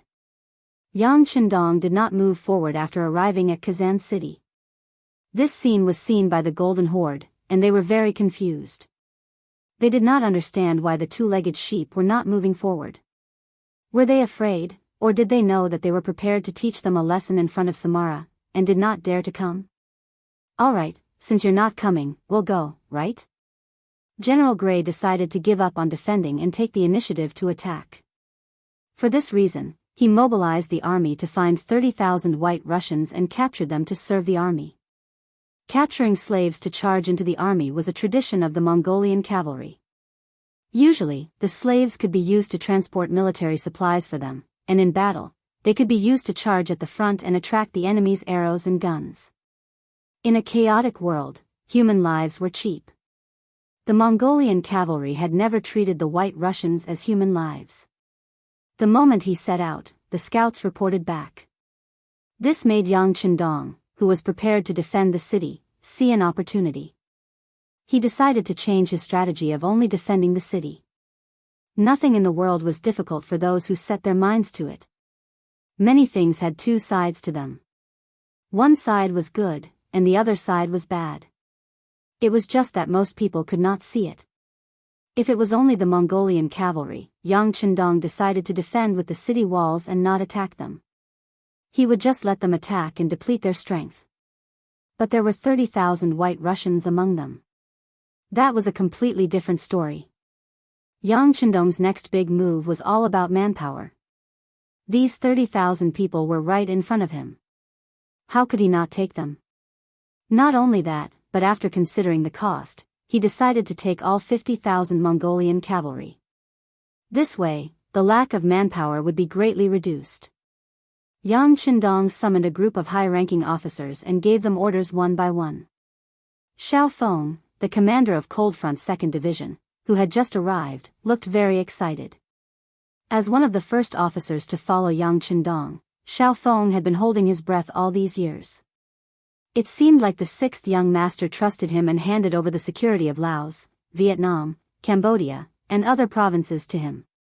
Usually, he only needed to lead the elite Cold Front to travel between these provinces and show his head from time to time to intimidate some people. It might seem like a lot of work, but in reality, letting the most elite Cold Front do this was like using a butcher's knife to kill a chicken. Especially when he saw the other brotherly armies, and even many of the armies that were established later on, starting to gain merit one after another. Xiao Feng had requested for more than one battle from the army headquarters. He had even requested for a battle from Yang Qindong. But because of work reasons, he had not been transferred. 10 years passed just like that. Vietnam and the other provinces had completely stabilized. The people who moved here from other places had already gotten used to the way of life and social order here. The only thing left for Cold Front's 2nd Division to do was to train and train.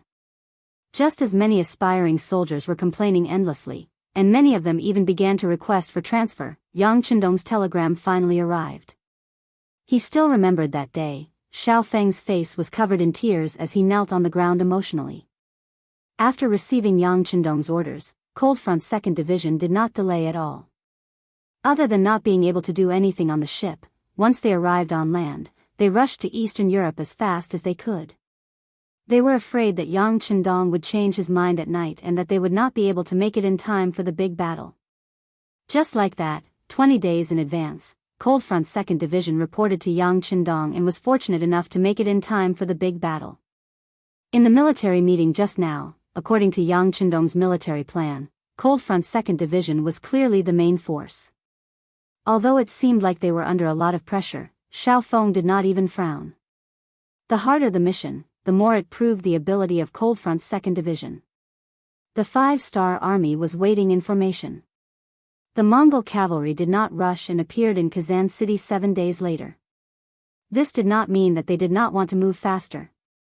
It was just that the 30,000 White Russian slaves seemed to know their fate. They walked extremely slowly, as if they were being chased. They walked for over 200 miles in 7 days. Using these 7 days, the 5-star army had made all sorts of preparations for the big battle. Now, they were just waiting for the prey to appear so that they could reel in the net. Gray did not know about all this. He was still fantasizing about defeating these 2-legged sheep and waiting for the Khan's praise and rewards when he returned. 8 miles below Kazan City, there was a relatively wide open space that could accommodate tens of thousands of cavalry. This was the place that Gray had set up camp for the army. Although it was a little far from the city gate, he had brought all the cavalry. As long as the siege went smoothly, it would not affect the cavalry's final charge. After choosing the camp, Gray ordered the army to take the time to rest. He wanted to attack Kazan City the next morning. He wanted to end the battle quickly. He wanted to tell everyone that 2-legged sheep were still 2-legged sheep. No matter how strong they were still sheep in front of wolves.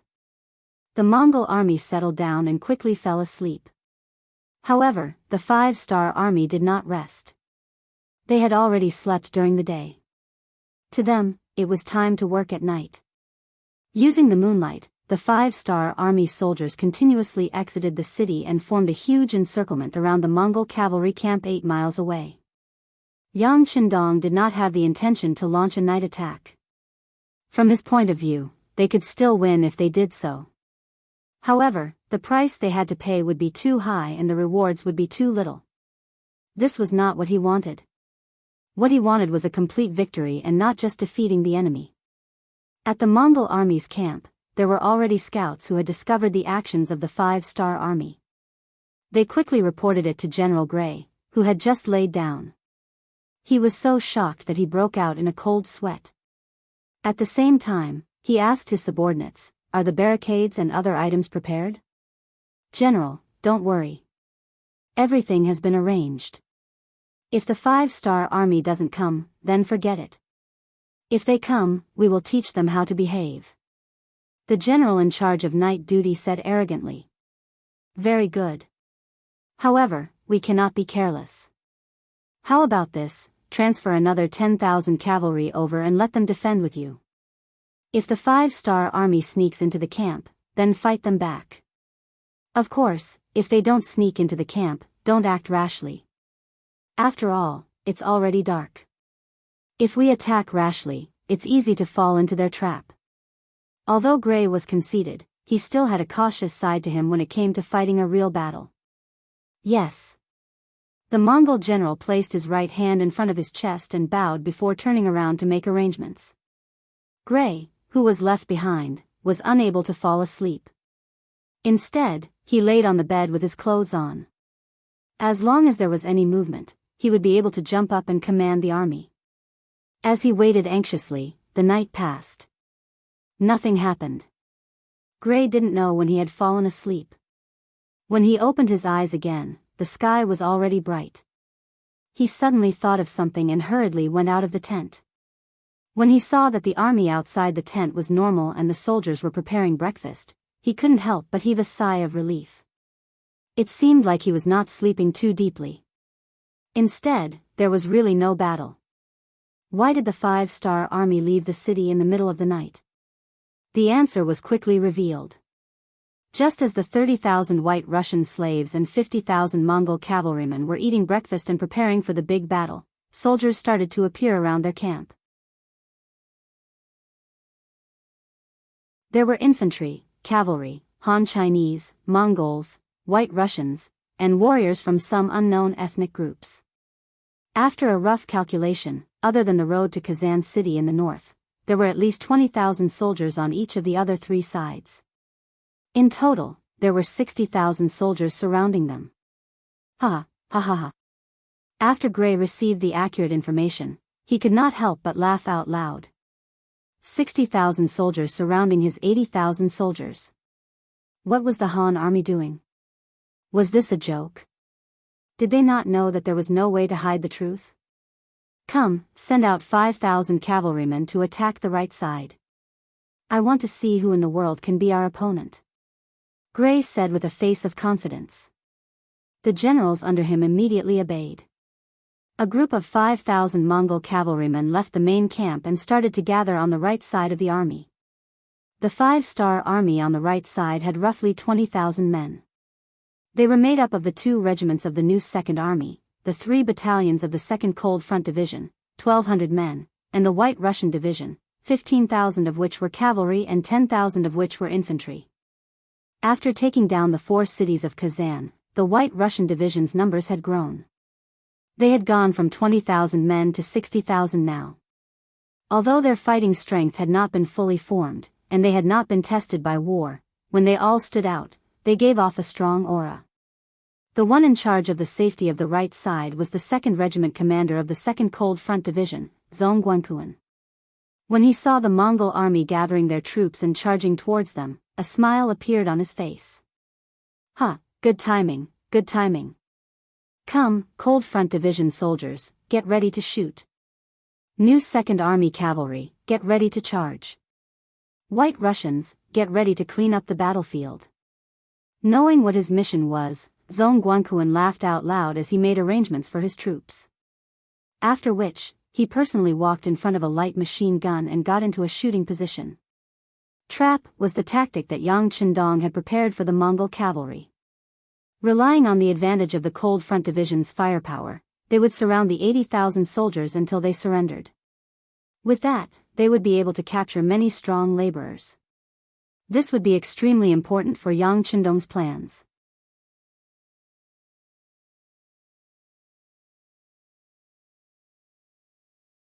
Chapter 1424. How would the Mongol cavalry know about this? They only knew that their enemies were a bunch of mobs. Their uniforms were not uniform. In fact, it was rare for an army to unify their uniforms. However, why were there so many different races? There were also the White Russian and Mongol soldiers. Although they were holding swords, their arms were trembling. They were clearly a bunch of untrained commoners who had never seen life and death. Could they really fight with these people? As the elite cavalry of the Golden Horde, these 5,000 Mongol cavalry had their own pride. When they found out that their opponents were so weak, they were filled with arrogance. In their eyes, they only needed one charge to break the morale of their opponents. Then, all that was left was to jump on their horses and slaughter them. One by one, the Mongolian cavalrymen laughed out loud and got on their horses. They got into formation and were ready for an assault. On the other hand, the 5-star army camp. Just as the Mongol soldiers thought, many of the sword-wielding soldiers were trembling. They were just commoners a few days ago. However, because the 5-star army gave them good treatment, they joined with the mindset of taking advantage of the situation. Some of them were so hungry that they could not take it anymore. When they found out that becoming a member of the 5-star army meant that they could eat and fill their stomachs, why would they care about anything else? The world was big, but the stomach was the biggest. As such, the recruitment process for the 5-star army was very simple. Very quickly, 60,000 people were gathered. In the following few days of military training, the soldiers of the new Second Army finally understood what it meant to be infuriated when compared to others, what it meant to be a bunch of mobs, and what it meant to be unteachable. Not to mention other things, just the fact that these new soldiers could not even tell left from right. When they walked in formation, there were all sorts of postures. There were even a few who walked with crutches. If they could not even understand the basics of walking, how could they win the battle? Because of this, many officers had reported the situation to their superiors. In the end, when it was reported to Yang Qindong, it was like a stone sinking into the ocean. Now, these so-called unqualified soldiers had walked onto the battlefield. Looking at their performance, they were already scared out of their wits. If a fight really broke out, what would be the result? Would they be defeated before they could even meet the enemy? Although they were worried, the order was given by Yang Qindong. No matter how dissatisfied the selected instructors of the new Second Army were, they could only suppress it for now. Whether it was in Yangxia or the 5-star army, Yang Qindong's position had never been shaken, and no one could question his words. The instructors who trained them did not understand. Even the acting division commander of the White Russian Army, Nikolov, and the deputy division commander, Ahuli, could not understand. In their eyes, such unqualified soldiers should not be on the battlefield. However, there were also people who understood, such as the Cold Blade warriors. As Yang Chendong's earliest trainees, many of them had learned from him. They even slept together, ate together, and trained together. They were really inseparable, and that was why the Cold Blade warriors were so strong and loyal. Even now, the selection of the Cold Blade warriors was extremely strict. Not only did they have to go through strict background checks from the previous 5 generations, but they also had to see if they could endure hardships and if they really had the strength. As for the Han Chinese standards, there was no need to mention them. This was the most basic. Of course, the treatment of the Cold Blade warriors was not something that other armies could compare to. Because of that, while Yang Chendong trusted them, the Cold Blade warriors also trusted Yang Chendong. As long as it was a decision made by the 6th young master, they would follow it wholeheartedly. Even if he asked them to climb a mountain of swords or dive into a sea of fire, they would not frown. Just like now, seeing that the Mongolian cavalry was about to attack, the other people were still nervous. Even the White Russian recruits were not confident, but these Cold Vanguard warriors did not even think about this problem. Their thoughts were very simple, and that was to destroy the enemy. Hurt them so that they would tremble when they heard their names and lose their will to fight. On the battlefield, the 5,000 Mongol cavalry who were ready finally moved. Facing the encirclement formed by the 5-star soldiers 5 li away, they launched an assault. A total of 5,000 cavalrymen formed a fan shape as they charged forward in a long snake formation. Their shouts and cries rang out incessantly. The Mongol cavalry loved to shout when charging. It was as if they did not shout, they would not be able to show off their strength. Often, such shouts could scare the enemy and cause their morale to drop by 30%. White Russian soldiers, take out your bows and get ready. One of the new Second Army's commanders yelled. Following which, the 8,000 White Russian archers raised their weapons and began to knock their arrows. Speaking of which, these archers were not up to standard. They had only trained for less than 7 days. Although some of them had come into contact with things when they were young, there were only a few of them. Most of them could only shoot arrows. As for hitting the target, that was not a joke. Although the number of 8,000 soldiers was not small, no one knew how much of a threat and lethality they could pose. Just when everyone was looking at this scene worriedly, Nicholas and Ari, who were standing on the top floor of Kazan City, were looking at these recruits with a pair of binoculars. Suddenly, many of the recruits released their arrows without listening to orders. Moreover, the distance of the arrows was very close. Some of them simply threw the arrows 5 or 6 meters away. Beta Persei, who was looking at this scene through his binoculars, could not hold his breath and spat it out. Then, he felt that this was not good, so he quickly lowered his head and suppressed his laughter. How was this the performance of an army? Nikolov and Ahuli lowered their heads, wishing that there was a hole in the ground for them to crawl into. These were their soldiers. Although they were not personally trained by them, this kind of performance still made them feel ashamed. On the city tower, many people who saw this scene could not help but laugh, including Yang Chendong. However, he was not mocking them. He just felt amused. Then, when everyone was laughing, he said, "There will be a first time for everyone, but this kind of thing will not happen again in the future." Naturally, no one doubted Yang Chendong's words, but it did not stop some people from thinking otherwise. Many people even thought that after this battle, these recruits would probably die, so there was no need to talk about the future. In this way, the 6th young master was right. They did not know that the reason Yang Chendong said this was because of his confidence in the soldiers of the Cold Front Army. And after these White Russian recruits experienced such a humiliating scene, they would definitely work hard and continuously improve their abilities after experiencing a bloody and fiery battle. This way, after training hard, they wouldn't have such a useless performance. It was unknown if everyone understood Yang Chendong's thoughts, but now, everyone's eyes were on the battlefield. They watched as the Mongolian cavalry got closer and closer to the 5-star army on the right. They were less than a mile away. At this distance, many of the Mongolian cavalry laughed. If the 5-star army did not move, they would not have the chance to move. Many of the Cold Front army laughed. At this distance, it was too late for their opponents to escape. Next, it was time for them to perform. Commander Zhong Guanquan had been a little impatient for a long time, and his eyes became brighter.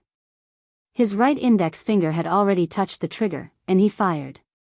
At the same time he touched the trigger, a bullet shot out from the muzzle, and it went straight for a young Mongolian cavalier who was dressed in armor.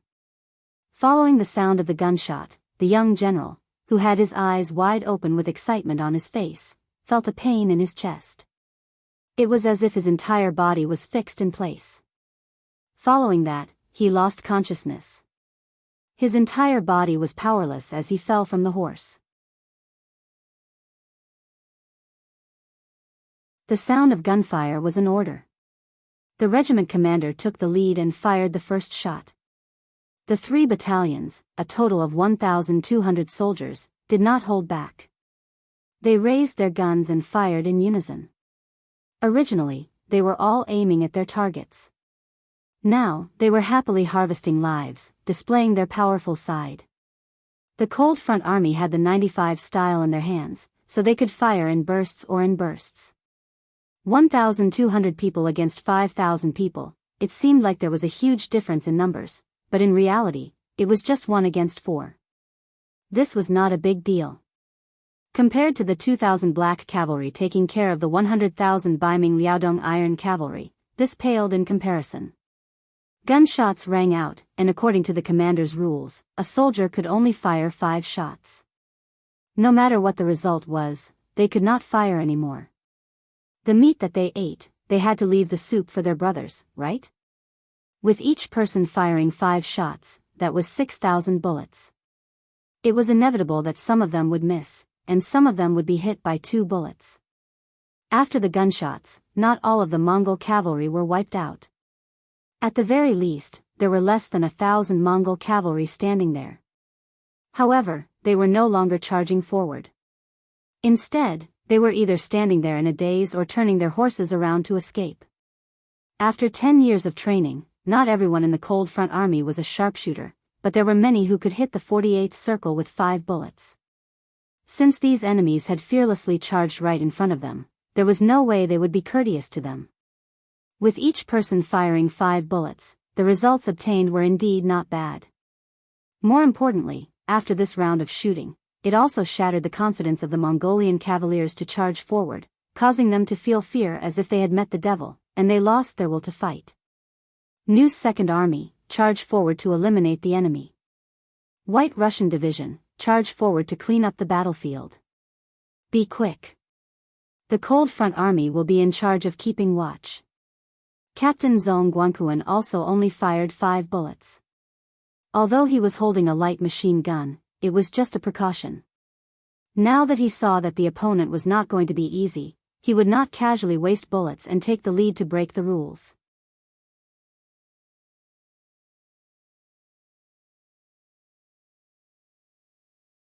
Chapter 1425. The 4,000 cavalrymen of the new Second Army, who had been waiting impatiently for a long time, dashed out like arrows leaving the bowstring after receiving the military order. Following closely behind were 15,000 White Russian recruits. Although they didn't have much combat experience and their military qualities weren't up to par, they were still capable of cleaning up the battlefield. Even so, when many of the recruits arrived at the battlefield and saw the blood flowing like a river and broken limbs all over the ground, many of them couldn't help but vomit. This was normal, and no one would laugh at them. Elite veteran soldiers weren't originally so iron-blooded. They were all tempered through battle after battle. In the middle of the Mongolian army, Gray saw this scene with his own eyes, and a flash of astonishment appeared in his eyes. It wasn't that he hadn't seen firearms before. His old opponent, the White Russian Army, had them. Their Khan also had a small number of firearms, but in terms of power, they were far inferior to the firearms in the hands of the 5-star army. Not only could the 5-star army's firearms fire faster, their accuracy was also higher than the firearms he had seen before. Most importantly, they could fire continuously. Heavens! Where did they get these firearms from? They were so powerful. The cavalryman's charge was just seeking death. How could they win? At this moment, panic appeared in his heart, and he was no longer as confident and conceited as he was before. After being frightened by the powerful firepower and might of the 95 style, Gray didn't immediately order his men to rescue the survivors. When the battlefield was almost completely cleaned up, he suddenly thought of something. However, at this moment, the 1,000 cavalrymen who had luckily escaped the clutches of the musketeers were being surrounded by the cavalrymen of the new Second Army. Friction, friction, and continuous friction. Their courage was broken. After losing their courage, the 1,000 Mongolian cavalrymen were like birds startled by the twang of a bow. They were completely surrounded, and if they were killed, if they were captured. Attack the left side, attack the left side. The firepower of the 5-star army on the right side had frightened him. Gray had no choice but to give up on the idea of attacking from that side. He wanted to see the situation on the left side. If he could, he would rush out from there. Now, he was not thinking about how to take Kazan, but how to leave this place and inform the Khan of the fact that the 5-star army had powerful guns. Another 5,000 Mongolian cavaliers came from the left, and the third commander of 2nd Cold Vanguard Division, Chu Luo, laughed loudly. Good timing, good timing. It's time for our 3rd Regiment to show our might. Come on, listen to my orders and prepare to fire. Leng Feng's soldiers from the 3rd Regiment and 3 battalions were eager to give it a try. Even the new 2nd Army and White Russian cavalry beside them were no longer panicking. They focused their attention on Leng Feng, who was holding onto his musket. They wanted to see another miracle. Baba Baba. Baba Baba, the gunshots rang out just as everyone expected. Before the 5,000 Mongolian cavaliers could reach the 5-star army, most of them were killed. Then, countless cavaliers rushed out to kill the survivors and clean up the battlefield. Charge and tangle with the enemy cavaliers. They won't be our match. With the lesson just now, Gray did not hesitate this time. Instead, he immediately sent out 2,000 cavaliers. He wanted to think of a way for them to tangle with the 5-star army.